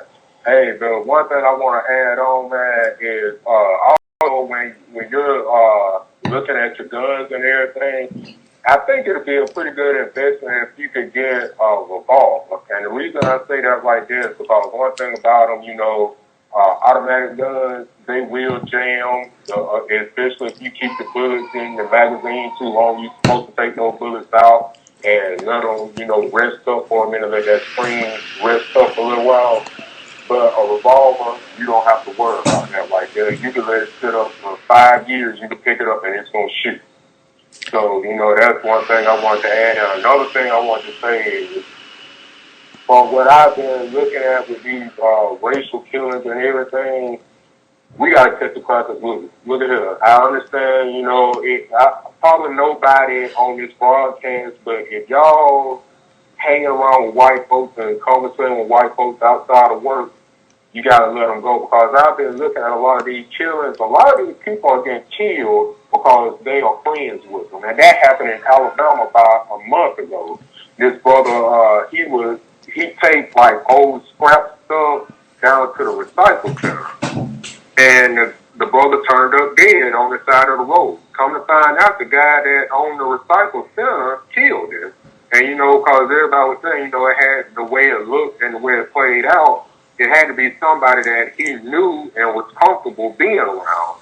So ended up, it was that white dude and for no reason, just took him out there, killed him, pushed him out the vehicle, and kept it moving. And you know, that's why I'm telling folks, look at here. You know, you can't, you gotta let them go. You gotta let them go. You can't, you know, after work, that's it. No, don't go to no bar. Don't go to their house. Definitely don't have them over yours. You know, we ain't gonna ride around. You know, we ain't even gonna walk through the neighborhood together. Let them go. You gotta cut them loose. You know, I'm gonna tell you a story that goes right in line with your point. That's an excellent point, brother. There was a Marine in Virginia. This was only about 10 years ago. He's hanging out with these crackers. It's a brother, but you know how these Negroes are. He's a Marine, hanging out with these two Peckerwoods, and he was dating a white female. And I think they had left a club or something like that, and they all got drunk. They were out hanging out in the woods or something like that, drinking. And these crackers deep on the inside was upset because he's out here laying around, messing around with these white females, and they got ticked off. And they're Marines now, and they burned them alive. Oh, man. This is a story right out here, not too far from D.C., right out in Virginia. And it was one of those cases, and it goes right to what you're saying. He's hanging out with these crackers, getting drunk, and then when their true colors hit, now he done got burnt up, got a necktie from a cracker. Mm-hmm. Like I say, man, you gotta let them go. You can't trust them. I mean, these jokers be laughing and smiling, and come to find out every time it be these jokers' friend that end up killing them or either send them up to be killed. And like you say, when Barack Obama is selected again, something's gonna have to jump off, because these jokers is like about to explode already. And one more point I gotta make also. We're going to have to definitely get serious, and like you said, we should have been serious about you. I want y'all to think about this right here. These are the regular crackers out here that's killing and lynching people. Now, what you think the Aryan Nation and the Ku Klux Klan sitting back thinking? Look at here, we going to have to go harder, because if the regular people is out here putting up like this right here, we going to have to show, they going to have to do something. Look at here, they supposed to look at us to be doing this stuff right here. So if the regular citizens, the regular people that ain't in the Ku Klux Klan and Aryan Nation and all those skinhead groups is out here doing that, what you think they gonna get when the time comes? What you think they gonna get out here and do? But that's an excellent point. They gotta try to show up. You know, they gotta make their point more broad, and you know, they gotta stand out more than what's going on now. Do you see what I'm saying? Essentially, what I'm hearing you saying is a real. I mean, honest with you, I haven't even thought about it. Right now, we're having random, everyday crackers just recklessly murdering black people. The trained ex-military, the militia, the the Blackwater, the real murder crackers haven't even started yet. Exactly. And so when they get started, you know they got to try, look here, we got to outdo what's already going on out here. Let me say this. Let me say this in reference to what the brother here is saying. What I want brothers and sisters out there to do, if you know any ex-military, non-Uncle Thomas Negroes, which can be very difficult to find, but if you do know some, start talking to them. Because honestly, when this thing starts hitting, we're going to have some run-of-the-mill, everyday, blind-eyed Negroes. When they start waking up, you want to be the ear. You want to already be the War on the Horizon needs to be in their ear, even if they're not listening to our station because they're not ready for that and they wouldn't listen to it.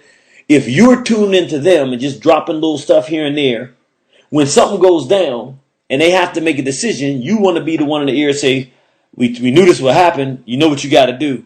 We do not want these Negroes to join in with the white folks to try to bring peace to the community, which essentially disarms the revolutionary element that's trying to protect our people.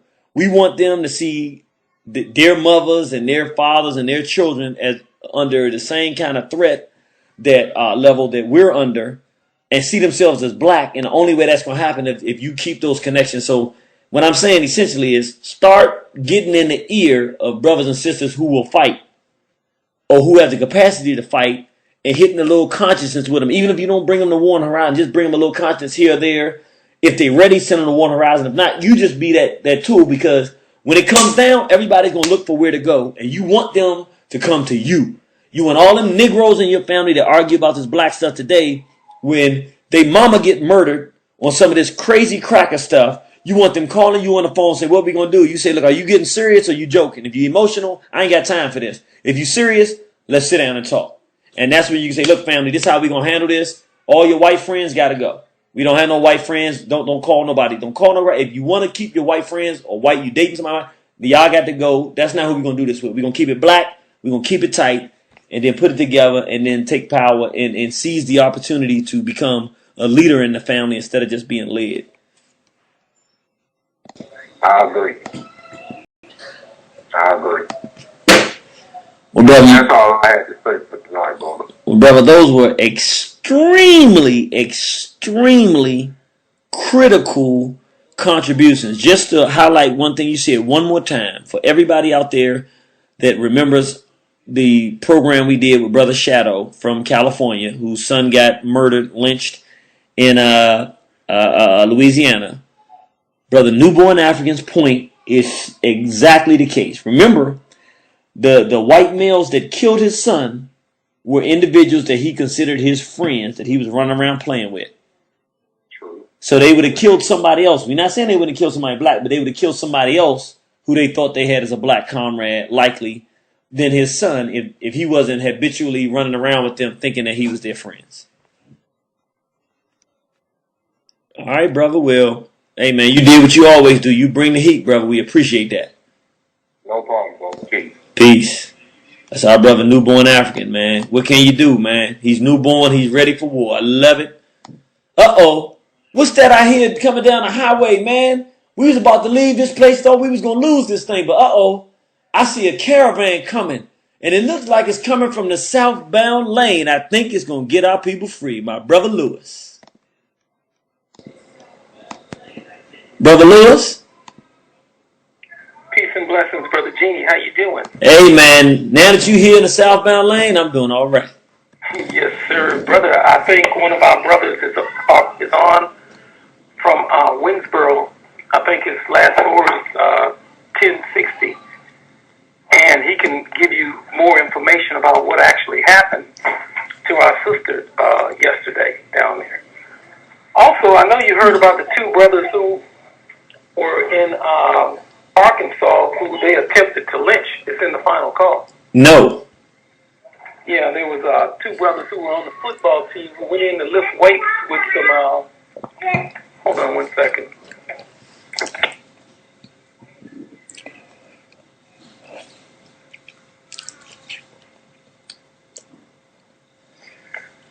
Brother Gene? Yes, sir.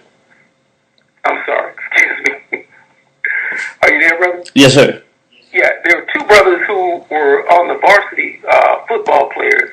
This is in East Arkansas school. They both were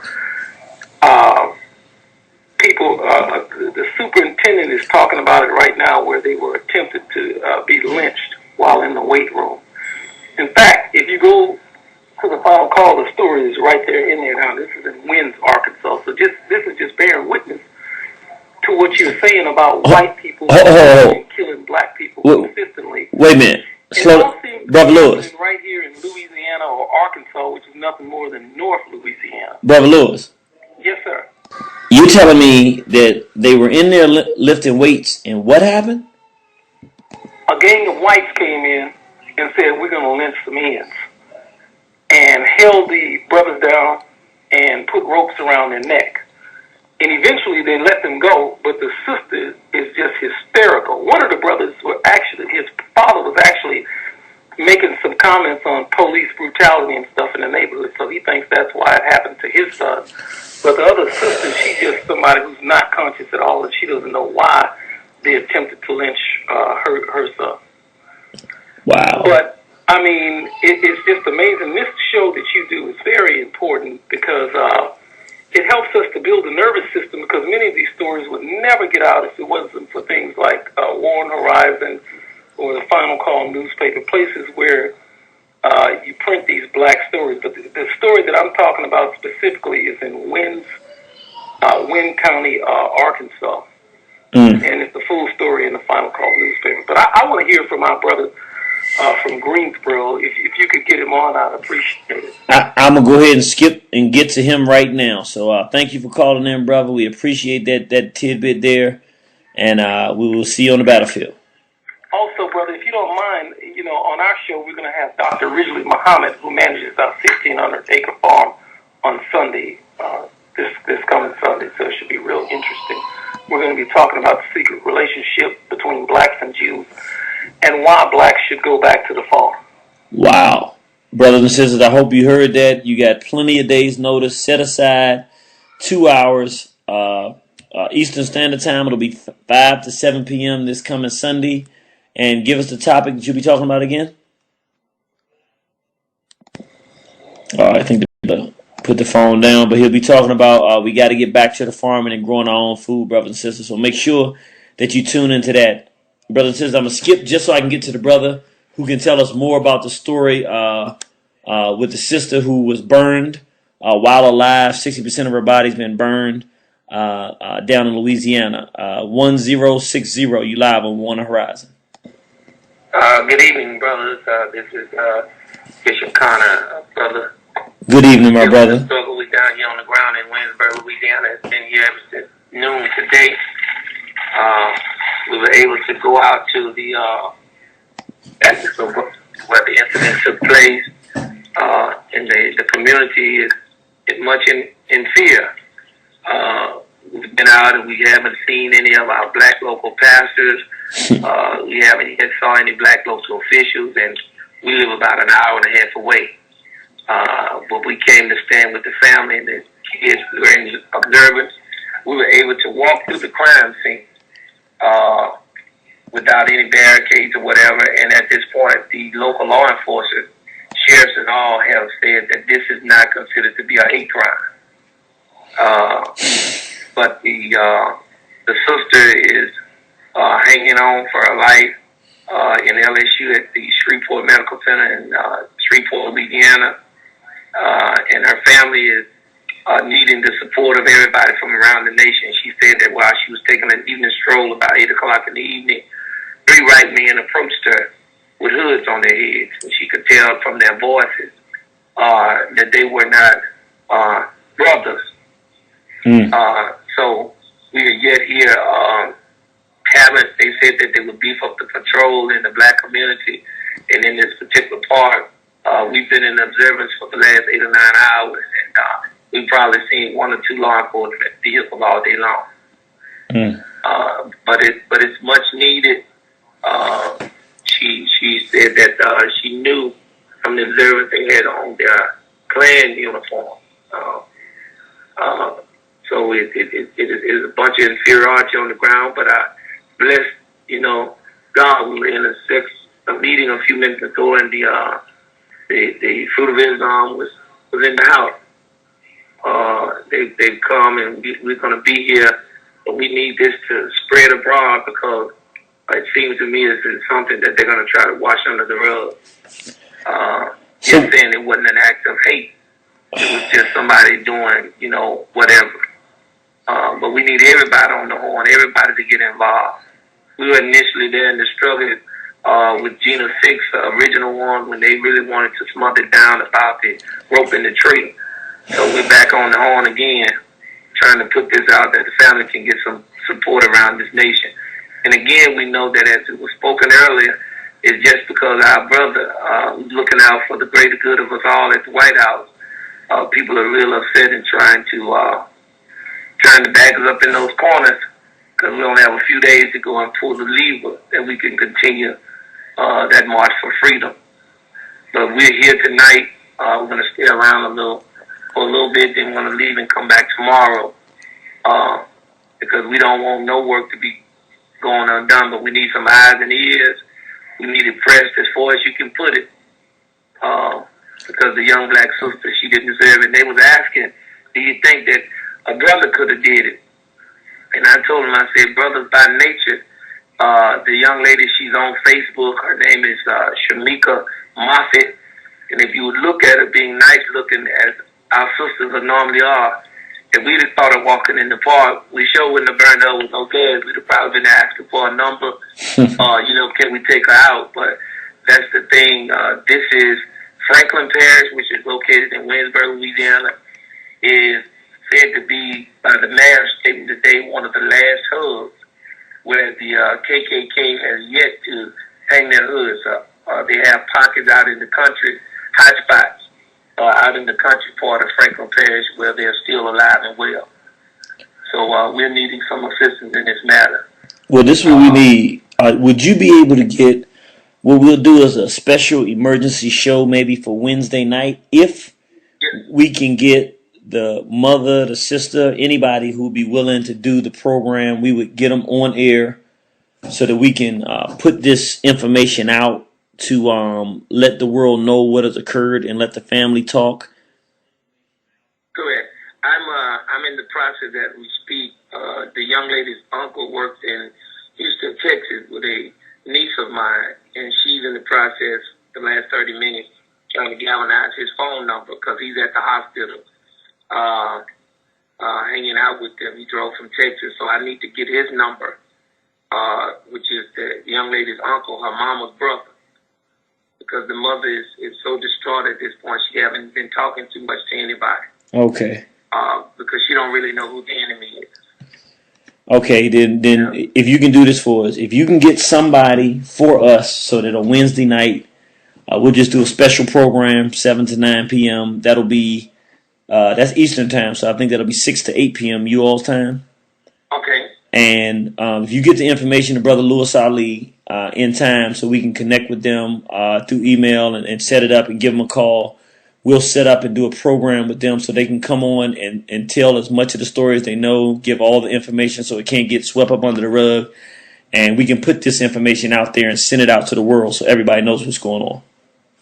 Yes, sir. I'll locate the number tonight and get it through the sources of proper channel where Brother Louis can get it.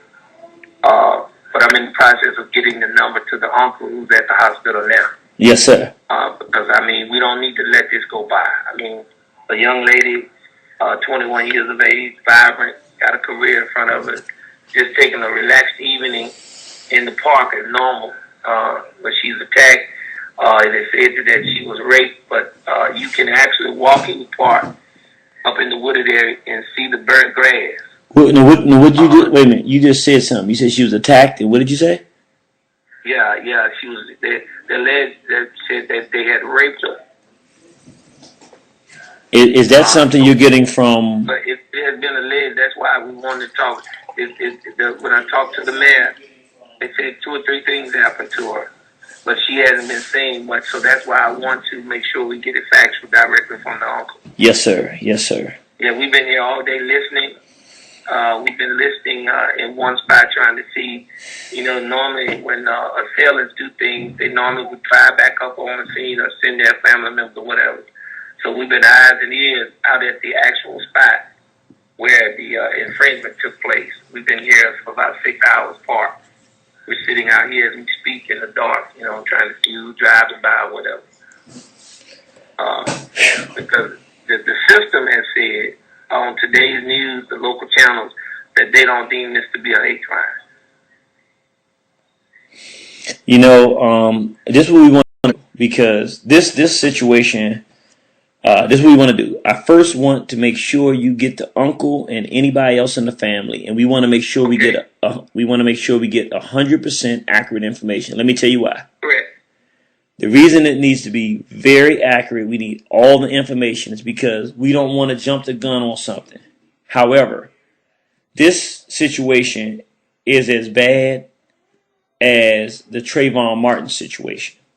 Right. But we want to make sure, one, that they were white. Not that we don't want whoever to get caught, period. But we want to make sure, because if they're white assailants, what this means is this may be the first or may not be the first, but it definitely is not the last person who's going to be assaulted in that community. And like the Trayvon Martin situation, where the new Black Panther Party stood up and said, we're going to find this person one way or the other. And it was taken care of. If we get the facts and we find out the situation, this is not one we can sit on. Hello? Yes, sir. Right, okay.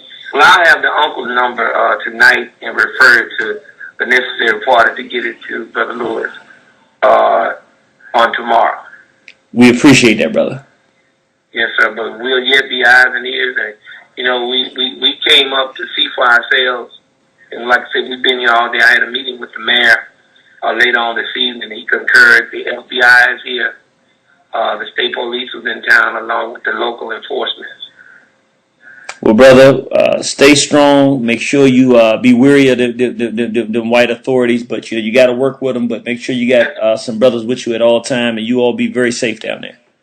Yes, sir. I appreciate that. Yes, sir. All right. We'll stay in touch and look forward to being in on the convo on Wednesday in the midst of the conversation. Yes, sir. We appreciate you. Yes, sir.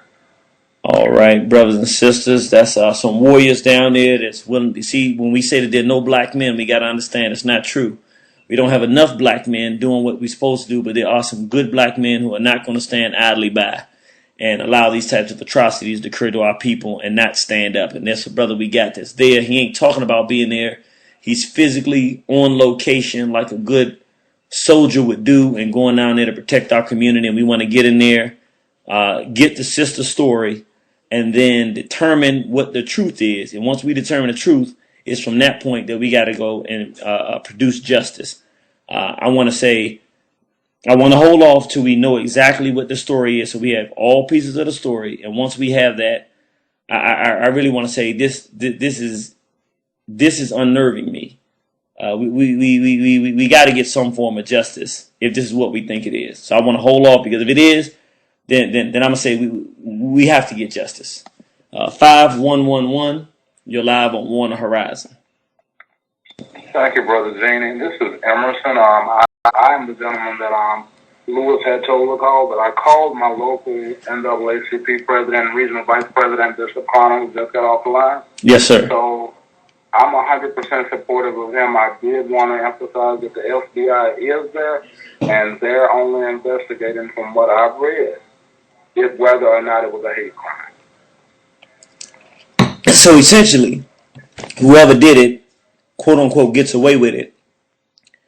And they're sitting there trying to figure out if it's a hate crime or not, but they're not pursuing, as far as you know, they're not diligently pursuing to find out who did it. Correct. Okay, this is a problem. It really is. Somebody's got to pursue in that city to find out who done it. Someone's got to pursue something. Brother Zaney, there's a line in the local law enforcement. I'm not saying let's go to the FBI and trust them, but the local chief of police used to be a deputy. Okay? Mm-hmm. So he worked closely with the gentleman who's sheriff now. So there's an appearance of impropriety if nothing else. That park is in a public area, and it's dark on the outside, but around the track, around the walking trail, it's lit. They have light posts every probably quarter of a mile. I'll take some pictures of the walking trail tomorrow, and what I'll do is I'll email them to Lewis. I'm gonna tell you. Yes, sir. Yes, he can get them to me. I'll do that in daylight, but I want to do it as just to show where the park is located, where the walking trail is located, in reference to the city, because it's not like it's a really private area. That's what shocked me. I understand that it was Sunday, but again, I was amazed when Bishop Connor called me this morning about 5:30, 6 o'clock, and told me that this had happened. I'm still shaken to the core about that. Let me say something, because somehow it's hitting my spirit. This is very relevant.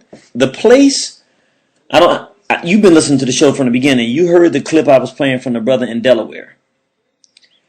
The place where they tried to lynch him is kind of what you're talking about. It's right on the water, but it's not a secluded place. It's kind of, like I said, the white female who lived in the house could see and hear him while they were trying to kill him out there. So it wasn't like it was done in a secluded kind of place where you wouldn't expect people to be. It was a big open parking lot and a playground. So even though it was a little early for people to be out there, the people that lived there, I mean, she heard it. So it's very surprising when we drove up on it. It wasn't really that secluded an area.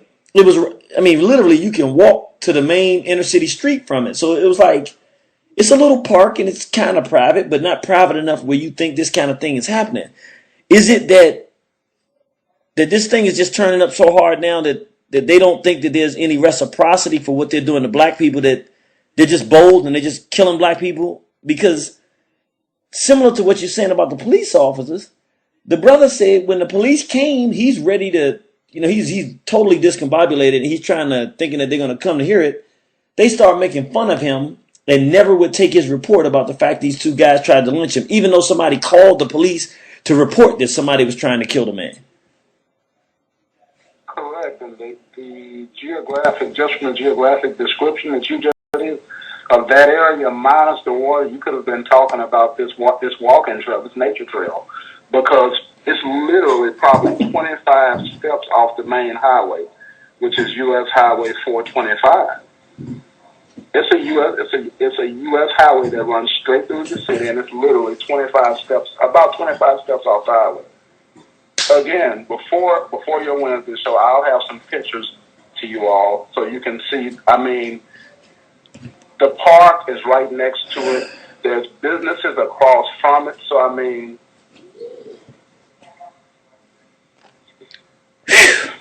I understand how you feel, brother. I totally understand what you feel like, because I was there feeling the same way. We're going to put it up online for people to be able to see what we're talking about. We'll have it out in a few days. We want to edit it to make sure it has the maximum impact. But, brother, we're in a modern day Emmett Till 1950s. And I think it's actually a little bit worse because it's not an attempt to terrorize us. They're not trying to terrorize us because they don't want us to be afraid. They're moving to kill black people. Ethnic cleansing. Yes. Well, brother, thank you for calling. Please connect this thing together. We're going to do this Wednesday program. Please get everybody you know to tune into this program. We're going to talk to you. We want the other brother that was on to be there since he's down there. We want... Bishop Connor will be there. We're actually going to go back to Winsboro tomorrow. I was in New Orleans today. Yes, sir. He called me and he told me that he was on his way. But he'll be there tomorrow, and I'll be going there with him tomorrow. Like I said, I'll have those pictures to Louis Ali at some point in time tomorrow. We will organize it to do this program. It'll be 6 to 8 your time, 7 to 9 p.m. Eastern Standard Time. And we want you to get the word out. We want people to hear this, and I want you brothers to be safe, brother, because all of us need to be safe in these times. Well, I'm strapped. There it is. I've already followed your advice. Yes, sir. Yes, sir. That's what I wanted to hear. And if you can, when you can, always go on some numbers too. I don't want any brothers out there going solo. Definitely. I'm not just strapped for myself and my family, but the greater black family as a whole. Yes, sir. Yes, sir. We appreciate you, brother. We love you. Stay strong. We will do this program, and we'll see you on the battlefield. Thank you, brother. Yes, sir. Man, this is serious, brothers and sisters, and I'm gonna be honest. I'm coming to the callers. You hang on there. I'm coming to you. We're not gonna let anybody go. But I'm really moved tonight because, you know, there were times. It has been a while, but there were times when we were doing these radio programs where I wondered, are we really doing anything? We're just sharing information and talking about what's going on. I did not realize that when this new movement was going to start, it was going to start with this being a central location where people know if something bad is happening to black people, there are not a whole lot of venues that you can go to where you can talk to black people about what's going on, and people can talk freely and be honest, and we can really deal with our situations. However, I'm very proud of the fact that One Horizon is such a place, and so I'm disturbed with what's going on tonight, but I'm not going to let it take me off the path. We're going to keep moving forward. But I do want to say that I'm very proud that we're in a situation to be able to do what we can to assist, to get involved, get our peoples. Because imagine, as bad as what's happening is, imagine if our brothers and sisters did not have a place to go to tell nobody who cared what was happening to do nothing. This means, who knows, this could be going on every day. And just because we're just now getting to the point where we got enough expansive outreach that we can talk to people and get the word out, we don't know how long it's really been getting this bad, you know? And we're going to do everything we can do to be here for this, for our people, not just to report the bad news, but to get in a position to, one, to protect our people to have less bad news, and two, so we can give some other folks some bad news. You know, the bad guys got to get bad news too. And we don't want to just be reactionary. We want to get out there and figure out who the individuals are in these communities that are bringing torture and pain to our people and prevent that from happening. Brothers and sisters, please don't go anywhere. I got to step away for 1 minute. I'm going to play Dear White Supremacy by United Front. We're going to be right back in 2 minutes, brothers and sisters. Just hang on with us. I'm coming to the phone lines, 8257. My brother down south, I see you right now. We about to come on to you very soon. So we'll be right there with you in 2 minutes and 2 seconds. We'll be right back. Black Power family, I want you to get on this joint and speak from the soul, brother. Dear white supremacy, you thought that you could finish me, but my elders told me you're my motherfucking enemy. Sit down in energy to come at you relentlessly, and I won't give up to this justice for what you did to me. Crush you like a centipede, blessed with the strength, smarts, and the speed, and the program to end this misery. Turn my woman against me, and now she look at me like I don't respect her and can't protect the seeds. Ignorance and division is what religion breeds, and my mind is deeper than all the 7 seas. So with my 9, I creep up, and all you'll ever see is dead crackers click cracking the deadly melody. No childish ways, so my violent ways make me put my life on the line before I die in the cage. Look for truth in the sky, you can lie in the grave. Either die from AIDS or die from a gauge. Either fight for freedom or die as a slave. I send you back from whence you came because your mind's in the cave. I denounce your Nazism and your Zionist ways. I speak the truth through my words and what I jot on the page. Yeah, this cracker said I was laid off, then he broke out and he played golf. Stress got me plotting, killing Jews like Adolf. White supremacy, gay all the black president voting. I was hesitant cause he ain't picked to represent the red, black, green, the colors I bleed. I keep fighting for my seeds for as long as I breathe. I'm supposed to be mean, but I'm all of my dean. Got me taking shots of tequila and rolling up weed. Would you sell your dignity and risk it all for your dreams? I only roll with the strong, the hand of God intervene. Told me we cut from different fabric, others tore from the seams. Giving you food for thought, you get it raw from the king. Essential minerals I'm giving you, no pork or no wings. This is all alkaline, I never rhyme for the bling. Let's go.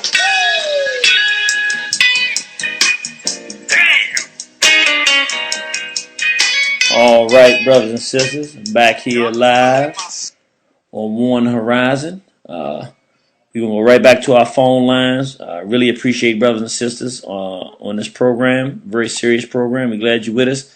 8257, I think it's a Warrior in the house. How you doing, Warrior? Black Power, brother. How you feeling?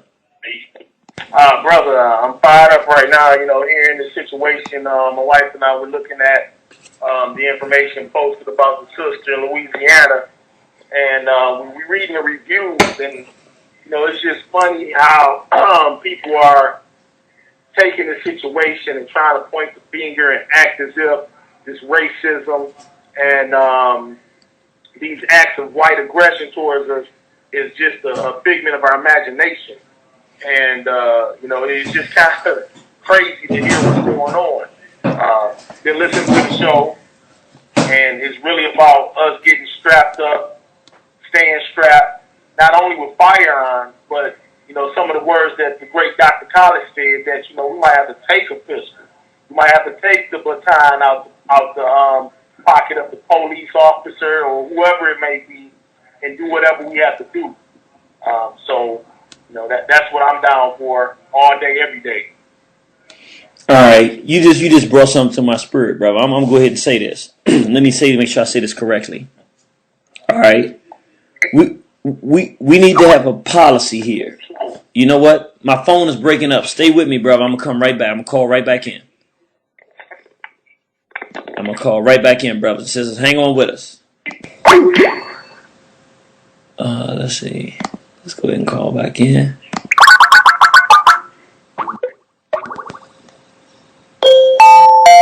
This service is provided in high definition by freeconferencecallhd.com.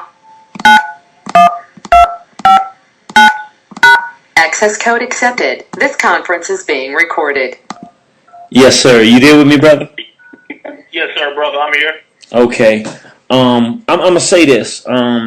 We need to have a policy, brothers and sisters. I want everybody to listen because things are turning up, which means we have to turn up.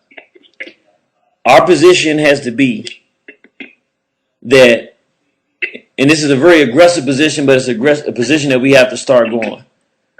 Our position has to be when we receive aggression from whites that is not warranted, that we have to assume the worst and act accordingly. What I mean by that is let me put you on hold, bro, because your phone is breaking up on me there. Let me give an example of what I'm talking about.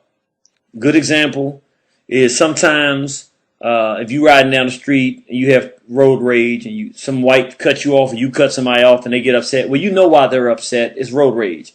That's not a situation where you don't understand why the devil or the peckerwood is upset. That's just a road rage situation. That's not a situation to feel ultra threatened in. If you're walking down the street and some cracker starts talking and using the N-word at you, we have to assume in the climate that we're in that this white individual is going to kill you because that is what is happening. And if you are able to defend yourself, then you should defend yourself as best you can to avoid him being able to kill you or her being able to kill you. We cannot assume, male or female, what they will or can do, and we have to make the best decision we can. Now, you have to be very cautious with that, brothers and sisters, because I'm not telling you that One Horizon is in a position to pay for your attorney's fees, anything of that nature. All I'm saying is I don't want no One Horizon people ending up being the victims. I really would hate to get the day to hear one of my brothers and sisters out there that's on the battlefield in the battlefront for our people to be a victim. They got to be the victims, and then we have to take our day in court, or if it makes it to court, I don't know who's around and what has to happen. But my point being, I don't want none of us to be on that end. If possible, it's not always possible, but we got to start looking at it like this. Whites around this country, we're informed of the fact that they're murdering black people. We are trying our best to avoid any type of conflicts with them, which is why we go and come and go as we please. We don't integrate. We do our thing, go home. But if approached in an aggressive manner by whites, because of this climate, because of the information that we have, we're assuming that they're trying to do the same thing to us that they're doing to other black people around this country. We're forced to defend ourselves aggressively at all costs. You still there with us, brother? Always, brother. I'm still here. All right. You got anything else you want to say, brother? And I appreciate you saying it, because I that's what brought that up, the comments you made. Yes, sir. Well, another thing I want to mention, brother, is that we have to stop looking at white folks as being good white folks, and that some of them are out there to benefit us and things of that nature. A long time ago, they realized that putting on those sheets and doing the dirt that they used to do was unnecessary.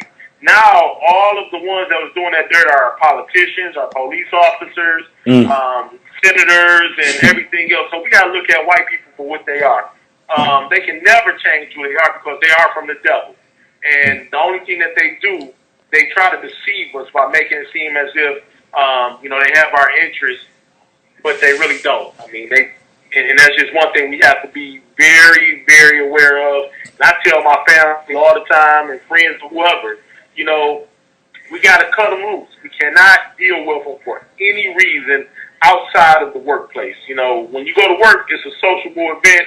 You do your job, they do theirs, you keep it moving. But outside of it, we got to leave that alone. But we do have to play, in a sense, the spook who sat by the door. Yes, we have sir. to gather all the information that we can gather and be proactive and not just sit there and allow things to go on. But we have to be able to retaliate if necessary. Agreed 100%. And in the spirit of that, let me ask you a question. Have you ever heard of a good roach, brother? The only good roach is the dead roach, brother. Same thing with the cracker. The only good cracker is the dead cracker. Hey, man, that's why I like my brother D-Town in the South. It's about to be on, baby. I ain't even worried about it. I know we going to win. Yes, sir. Cock them on up, rifles, pistols, improvised munitions. We have to train ourselves. And, I heard Brother King Samir show a little while ago when he was talking about improvised munitions, in which all of these things are readily available on I think I brought it up on his show as well, on our Android-powered devices. These are free apps that tell you about survival, all types of survival. Once again, that's like the military, I think one is like the Marines handbook and the Army handbooks, but if you actually put it in your Google Play Store or Apple, these things will pop up and it will tell you all kind of survivalist tools. Well, brother, we appreciate that. And brothers and sisters, listen to what the brother's saying. We need to start doing it. What we're going to start doing, I got to figure out when. We're going to start doing some King Samir Black Survival Marathons. And we just got to put the programs together, make sure we're putting the right ones together. And you'll be able to go on a certain day and maybe hear 10 in a row, maybe the whole day almost, hear King Samir Black Survival programs back to back to back to back, because it's time for us to start being ready to survive. Yes, sir. All Black right. Power. Black Power, see you on the battlefield. That's a soldier right there. Don't get it twisted. 5469, you live on Warner Horizon. 5469, going once, going twice. All right. 8794, you live on Warner Horizon.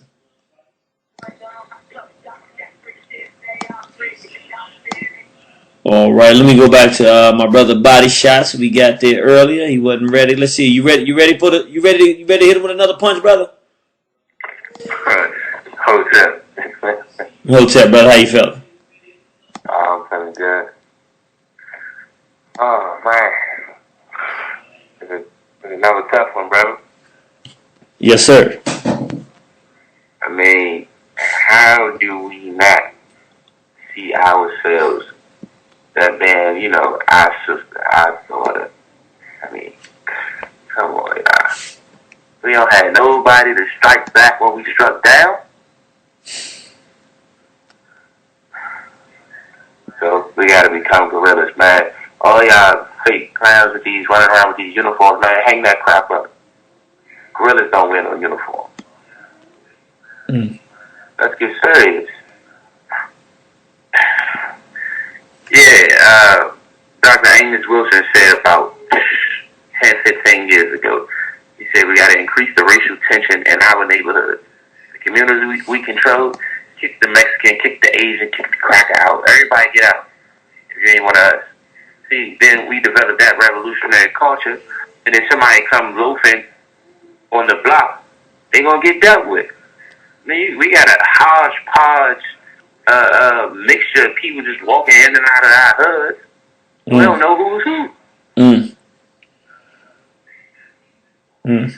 So you saying if we had our communities on lockdown, it wouldn't have mattered if they were going to do something or not. As soon as they came in there, they got dealt with. So it wouldn't have mattered if they were going to do something or not. They wouldn't have got to do anything because we just said, just like a roach in the house, they don't belong here. You don't really ask any questions. You just deal with it. Robert F. Williams and Monroe, North Carolina, they had set up perimeters for intel. And anytime a cracker crossed the wrong part of the street, they fired off warning shots. And the rest of the neighborhood would know where all the warriors had to collapse to deal with that miscreant. So what you're saying is, so in order to do that, that means that instead of having neighborhoods, we have to have communities because right now we have places that we live. We don't know most of our neighbors. Most of them are Negroes or Toms or cracker lovers.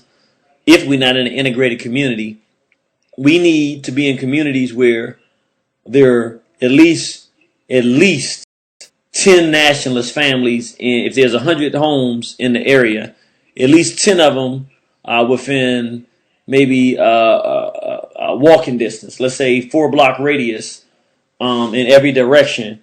We should have from the central house at least 10 homes that are filled with Haitianist nationalist families, so that those families can control the community board, so that we control those communities, so that the minute that anything funny looks like it's going down, we already got our setup and our perimeter. And then we can also have influence on the young people in the community, on the community centers, what kind of plays come there, what kind of teaching, just everything, so that we don't have to be sitting ducks and letting somebody come and burn our 20-year-old daughters alive.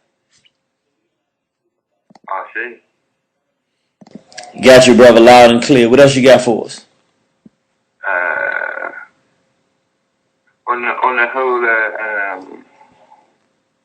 arms race, the crackers, man, they like light years ahead. We gotta make up and redeem so much time. I mean, it's not even funny. Utah is processing 8,000 PCWs a month.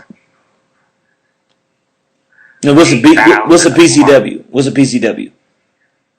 Concealed carry weapon. Okay. Yeah, the permits, they processing 8,000 a month. And it's going to take you about 3 to 4 months to get yours once you put it in.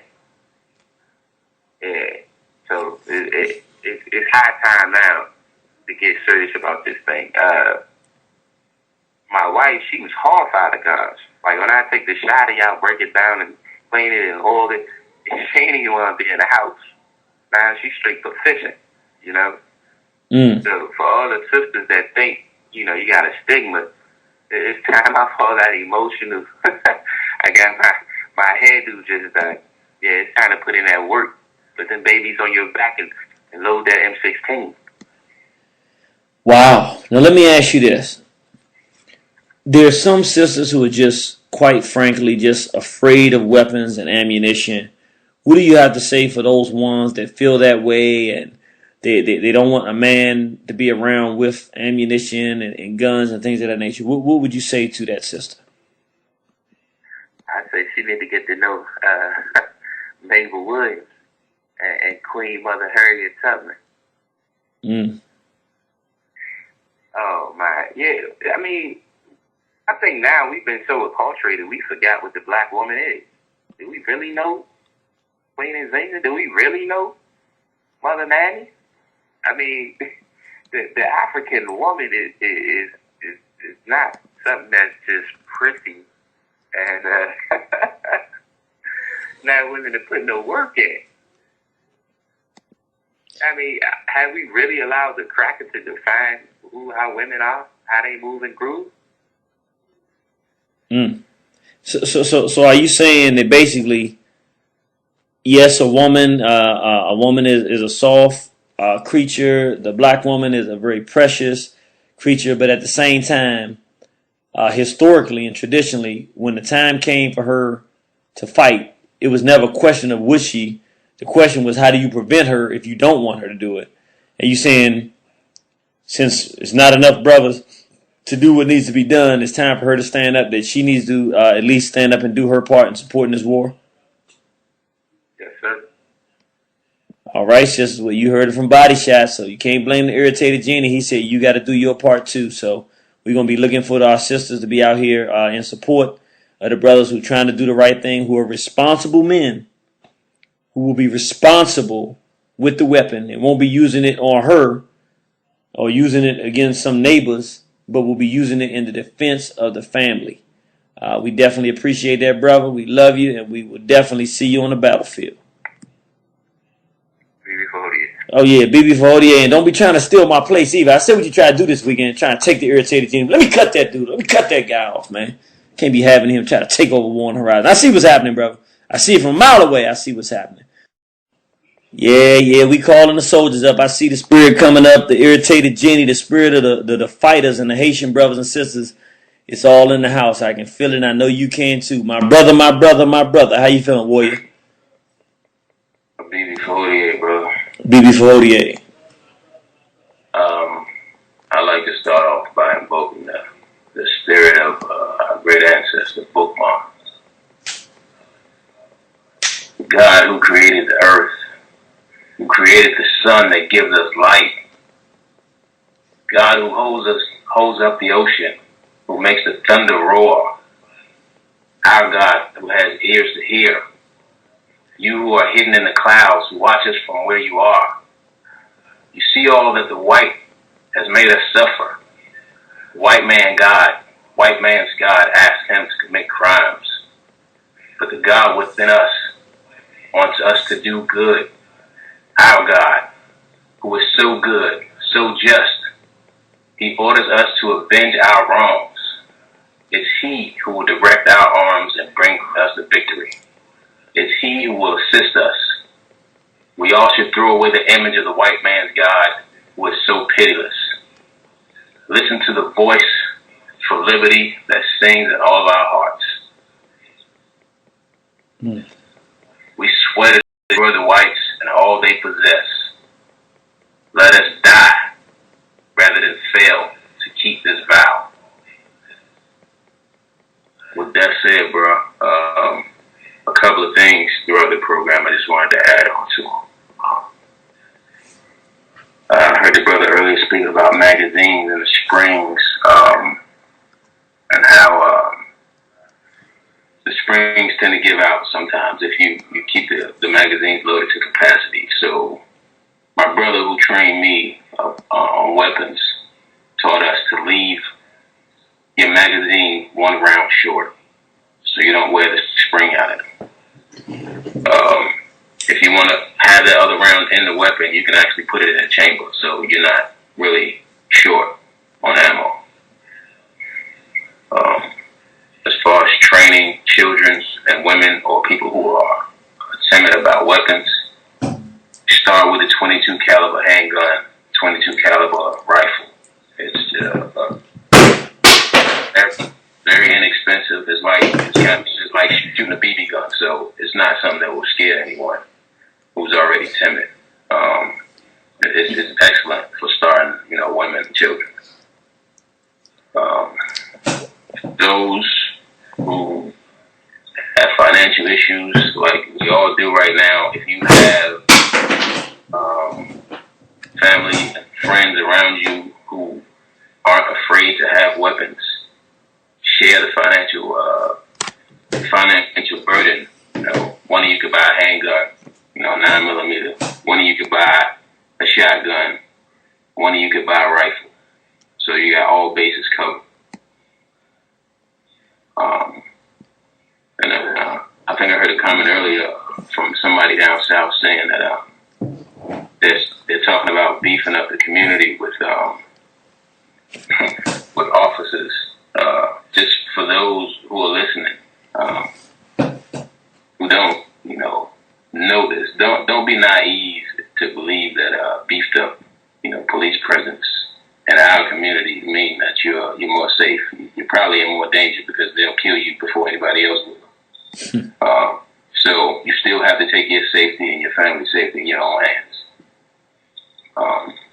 And I also heard you talking about the Delaware incident and how close the park is to actual people's houses. The closest house to the lake is not even as far as a football field. I mean, you can throw a rock and hit the house. Yes. That's how close the houses are. Yes. We drove, actually, we drove, like, there's houses right outside the gate to the fence. So, it's not like this is happening in secluded areas where, you know, nobody can see you or hear you. They didn't give a damn if somebody heard or not. Which leads me to believe that the police officers and law enforcement, whoever patrols that area, know exactly what's going on. And you know what? I just remember there's a cop who lives next to the house that he ran to. Yes. The officer's car was sitting in the driveway when we were driving out. This is true, brothers and sisters. I can verify it 100%. Everything that the brother's saying. He's telling the truth, brothers and sisters. Yeah, man. It's you know, all the warriors know what time it is, so you know, there's no need to go into that. But I will say, for those who have internet access, who want to kind of get some reading material or something to kind of get them up to speed on what's going on, there's a site that you can go to. It's urbansurvivalsite.com. There's books on everything you can think of on there. They have, you know, military training manuals. They have books on food. They have, you know, other survival stuff. It's loaded. That if you just get the things off that website right there, you'll be fine if you master those. This time, I mean, it's been time, but now that, you know, it's really knocking on everybody's front door, gotta get serious. You gotta get serious. This is not a game.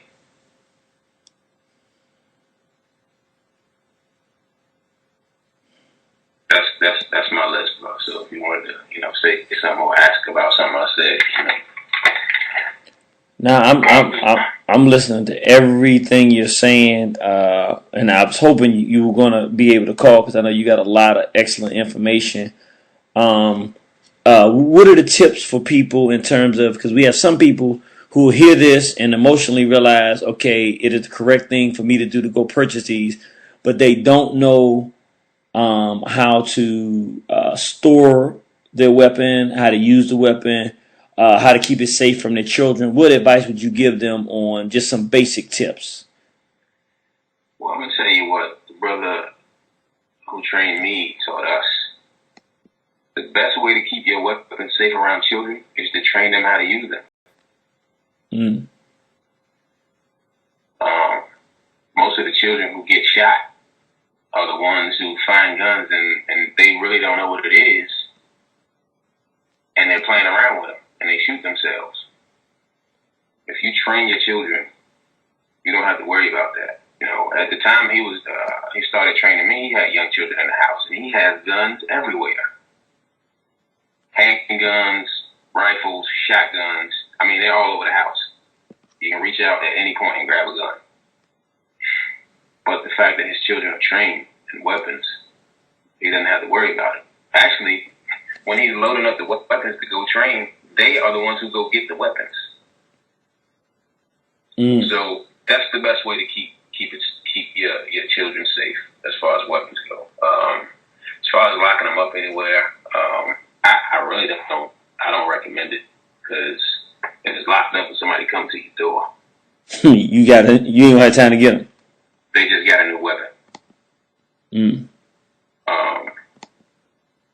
Did you ask something else or? Not. First of all, I just want to say I really appreciated that breakdown you just did, starting off with invoking the spirit of the Haitian Revolution, because I just feel it right now. We need that kind of thing, and you know, a lot of us have done it, but that was actually the best. It might sound kind of corny, but I'll be honest. That was the best. It's a certain spirit and a certain voice and a certain meanness and a certain type of spirit that goes to that. And I really liked I liked the way you said it. I felt it when you said it. Made me really think that at some point what we're gonna do is, because we know we got a lot of people that have children, we're gonna have a competition on One Horizon. Matter of fact, maybe we'll try to do this in December sometime or something, where people get their children out and they're gonna do the rendition of we'll send it out, Bookman's Prayer. And we want the young people to call and do Bookman's Prayer, and we're going to give a special gift to the young person who does the best rendition of that prayer, that has the most. We'll vote on it and see which one wins, and they'll win a special prize for the best rendition of Bookman's Prayer. Because that's something that we should say so frequently that we should all know about heart. And that includes me. That includes me, and I don't know about heart, and I should. Yeah, I'm committed to learning it, and I also I would suggest that we find someone who actually speaks the language, who can do it in its original language. Wow. Yeah. Yeah. Yeah, we're gonna do that. And by the way, back to some of the things that were on my list. If you're trained in using weapons and you have no fear of them, there's no reason for you to have to cock your weapon when it's time to shoot it. You should have one in the chamber. That few seconds that you take to cock your weapon might be the end. Train yourself well enough to be comfortable with having one in the chamber. The only time I don't have one in the chamber is when I'm cleaning it. Understood, brother. Definitely powerful call. We appreciate it. And if that's it, that's all you got for us tonight. We're gonna see you on. We already know you already on the battlefield. We're gonna catch up. BB for Hodier. The BB for Hodier. Grab heaters with no delay. I know some of y'all don't know about that. But if you don't know about that, like Brother Body Shot say, you slipping. You better get that United Front Black Power Manhood rap. You see, we keep playing it. We ain't playing it for no reason, because they not playing. 5067, you live on Warner Horizon. Coattail, Brother G. Hey, my brother Tinker Minute. Is that my brother Tinker Minute? Yes, sir. You already know, brother. You know we got your stuff on the way. Give me a couple of weeks, because we getting so much stuff going on. We haven't had a chance to make the bulk order to send you, but we got you, brother. Oh, no doubt, brother. I'm in the hurry, but I ain't rush you, brother, because I already know it's getting crazy out here. And you gotta get that information to everybody across nationwide as soon as possible. So it's all good, but I can wait, brother. Yes, sir. Yes, sir. Yes, sir. What you got for us, Warrior? Yes, sir, man.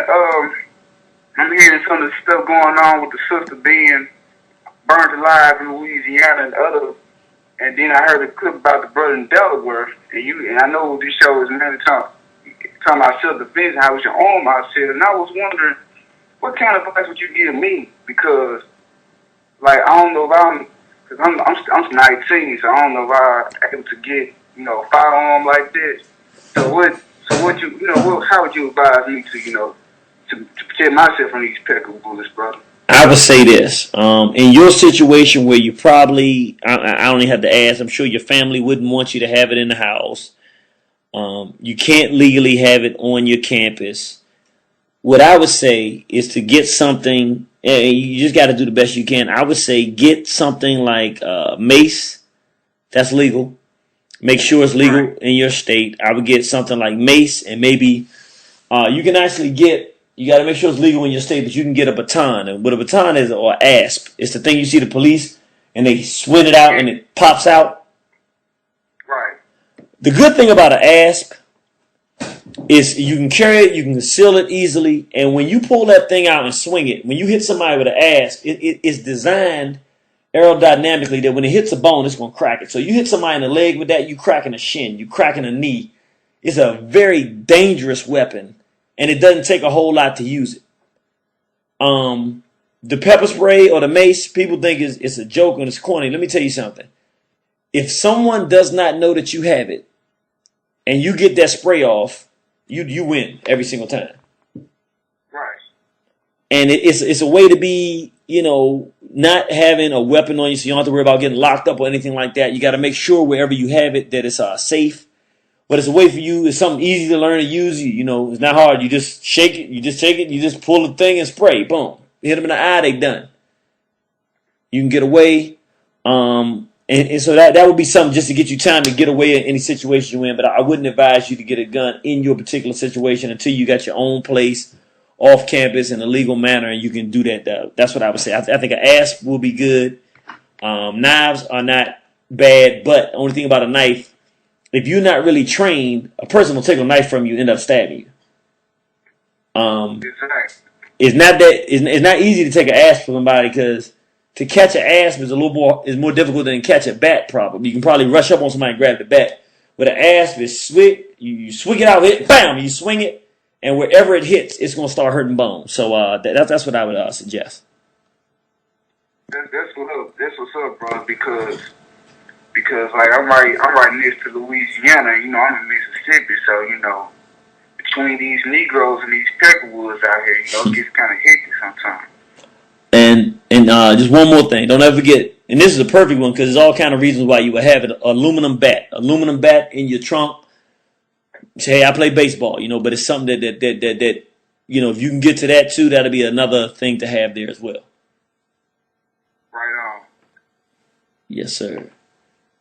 All right, bro. Well, I like that cut. That's what I'm talking about. Young brother in college and but I see these crackers are tripping. What do I do to keep myself safe? Here's some basic safety tips too. And this is part of why it's so important for a young brother like you to tune in here. Now see, we got people up here. See, that's what you can't handle Detroit. We got Lady Shabazz talking about wrap barbed wire around the bat. This is not Detroit, brother. They're just trying to bring Detroit all over the country. But here's some advice I give you, and this is why it's so important for people to tune in. And I want the elders or the adults to listen to this, and the young people, if you listen as well. It's real important. When you have a mentality that's nationalistic, you have a certain thing called vision. And what happens is, because you're conscious, a situation that an average black person would fall into, you're not going to be as likely to fall into. Good example.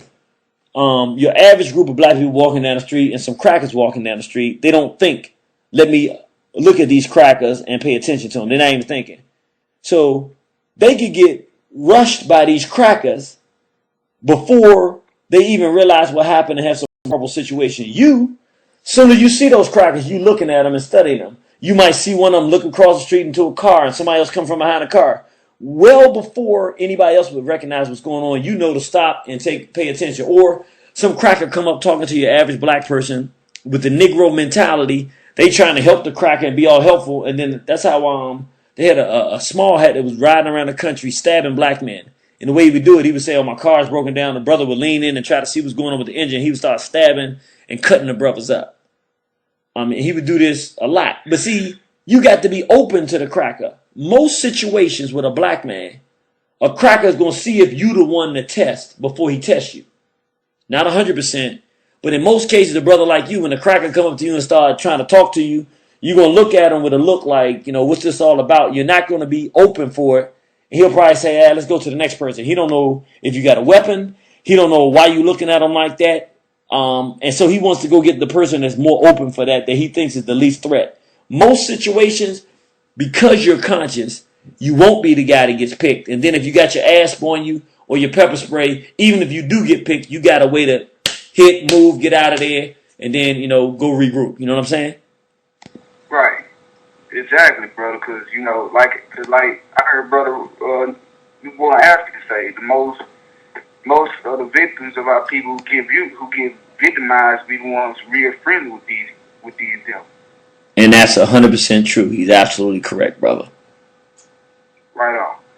Hey, brother, before you let me go, you remember the Haitian brother I was talking to you about? Yes, sir. he won't be able to do it this month, but he say anytime, when you don't have another show or nothing, he'll do it. He'll do it, no problem. So he's saying maybe December, maybe. That'd be perfect. December be way perfect for me.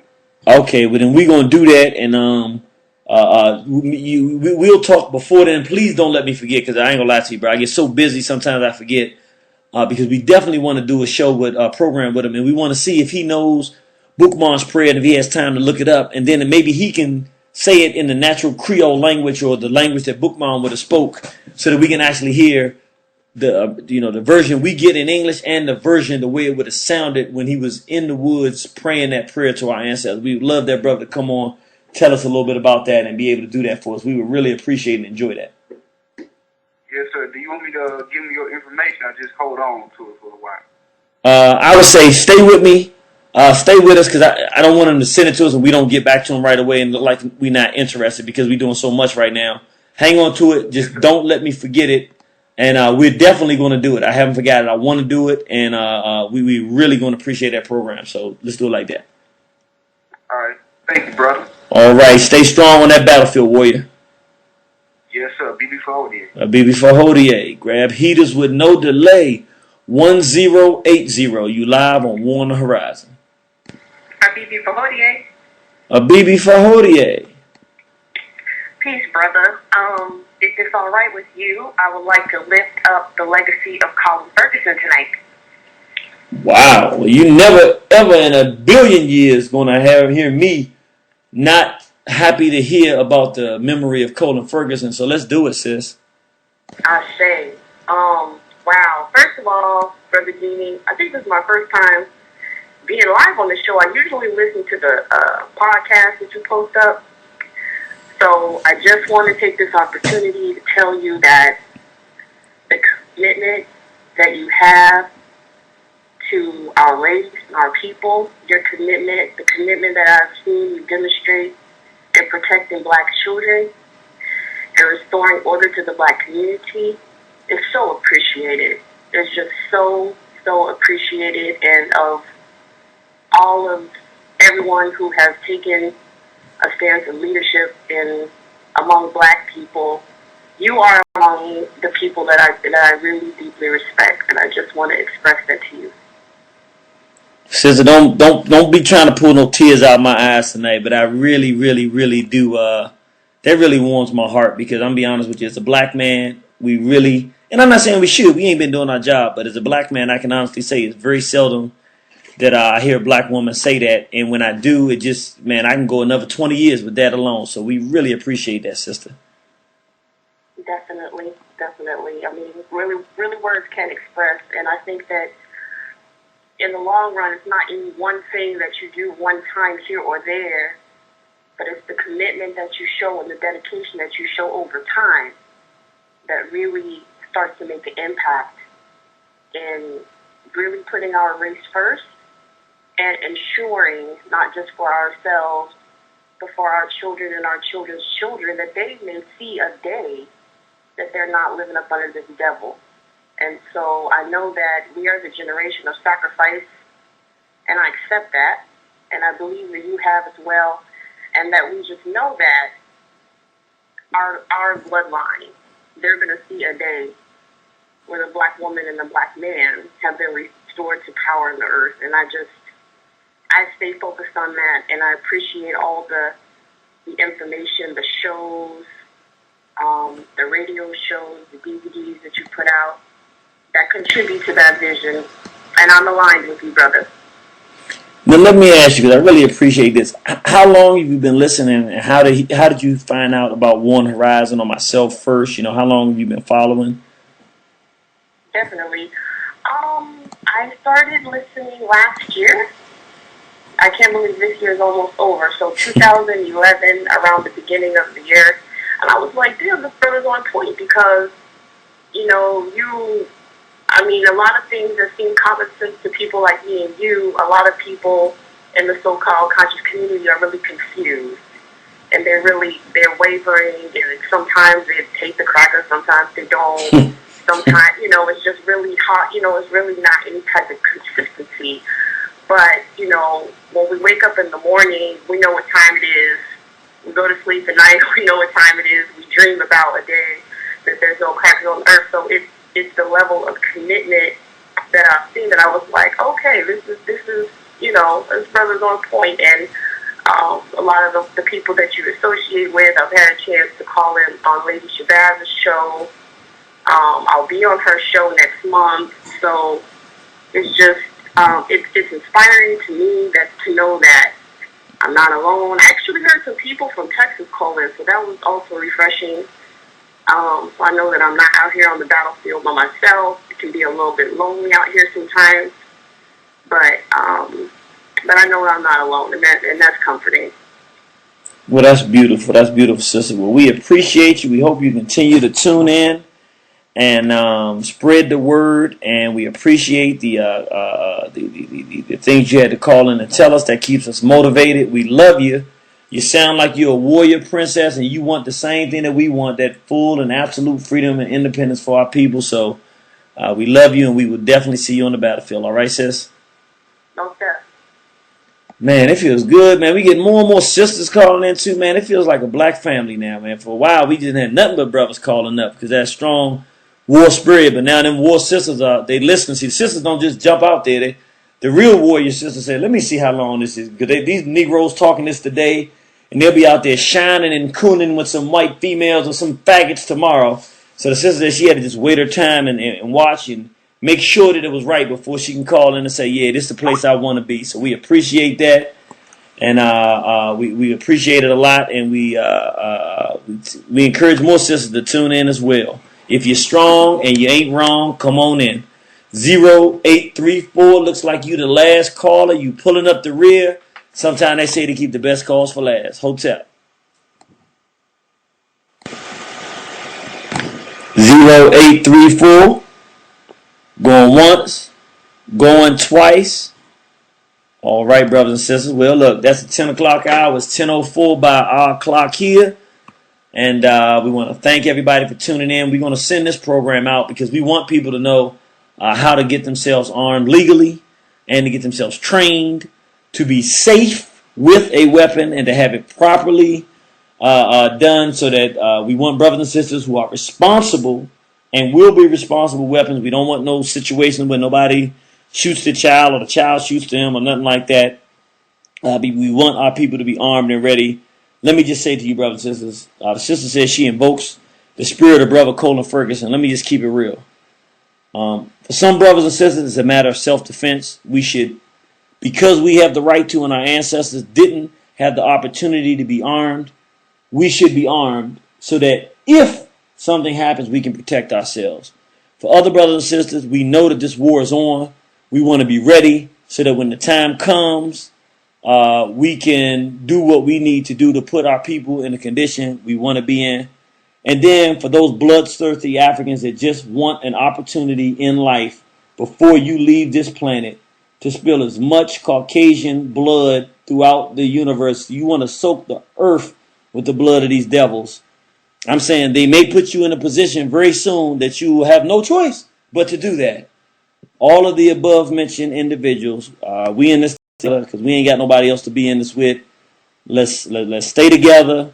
Let's prepare ourselves for a very indefinite future. But what will be definite is that we will not go out this time without a fight, and we're not going to be the only ones being threatened to go out.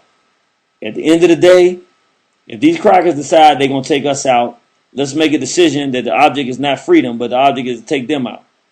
And only one of us can survive when it's over. And we'll work with our God and our gun to make sure that that it's us and that we are the ones that stand when it's over. And with that said, brothers and sisters, we love you. We appreciate you. And, of course, we will see you on the battlefield. War on the horizon. You gotta love it. My favorite place for a crack. Always in the trunk. Yeah, I caught another one.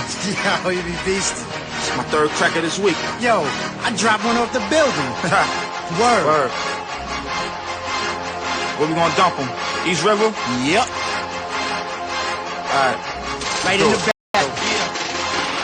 Yeah, peace to the guards. I got a cracker in the trunk of my car. Help me dump the body. Caught the cracker slipping, so I hit him with the shotty. Said I caught the cracker slipping, so I hit him with the shotty. Caught him in the lobby, fully stressed him like Pilates. So I left his body twitching, shotty kicking like karate. Need a place to hide, so the police never find me. They never take me alive, with no jury ever try me. Mayasa Bomani could to do a cracker grimy. He could be white trash or a crooked ass Jaime. This is for the slave ship, this for Troy Davis, this for every cracker talking greasy on a day shift. It could be your cave bitch and I'ma let the gauge rip. You really got it confused if you thinking that I'm racist. I'm just a deadly weapon to guard. I bang hard and I'm repping my squad. This a lesson to y'all. This is justice, I'm correcting the wrongs. You in the morgue if you tested my heart.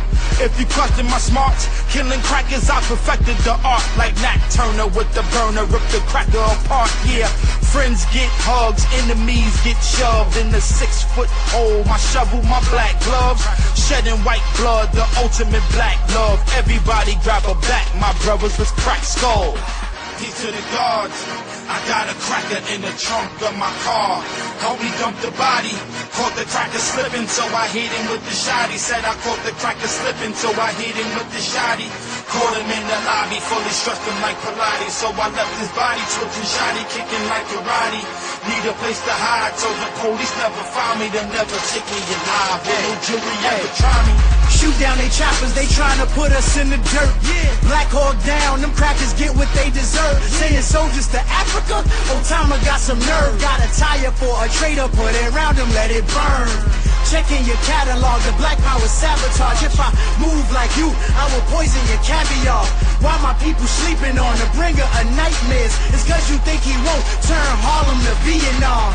But ain't no Charlie, just your sisters, moms, and auntie. He gon' violate them, forcing you to watch it. How you stop it? Read a book on the topic. Where you think that I got it? This horror is our story. Off our blood, they make profit. You keep thinking he playing, it's roulette for your noggin. Ain't no first and 10, no 4 chances to stop it. Just one attempt to load up and fire the rocket. When it explodes, it'll burn. Smoke a spell out my yassa. And they're monitoring our people to try to prevent the one person from coming up with the one idea. And the one idea is how we are going to exterminate white people. Because that, in my estimation, is the only conclusion I have come to. We have to exterminate white people off of the face of the planet to solve this problem. Now, I don't care whether you clap or not, but I'm saying to you that we need to solve this problem because they are going to kill us. And I will leave on that. So we have to just set up our own system and stop playing and get very serious and not be diverted from coming up with a solution to the problem. And the problem on the planet is white people.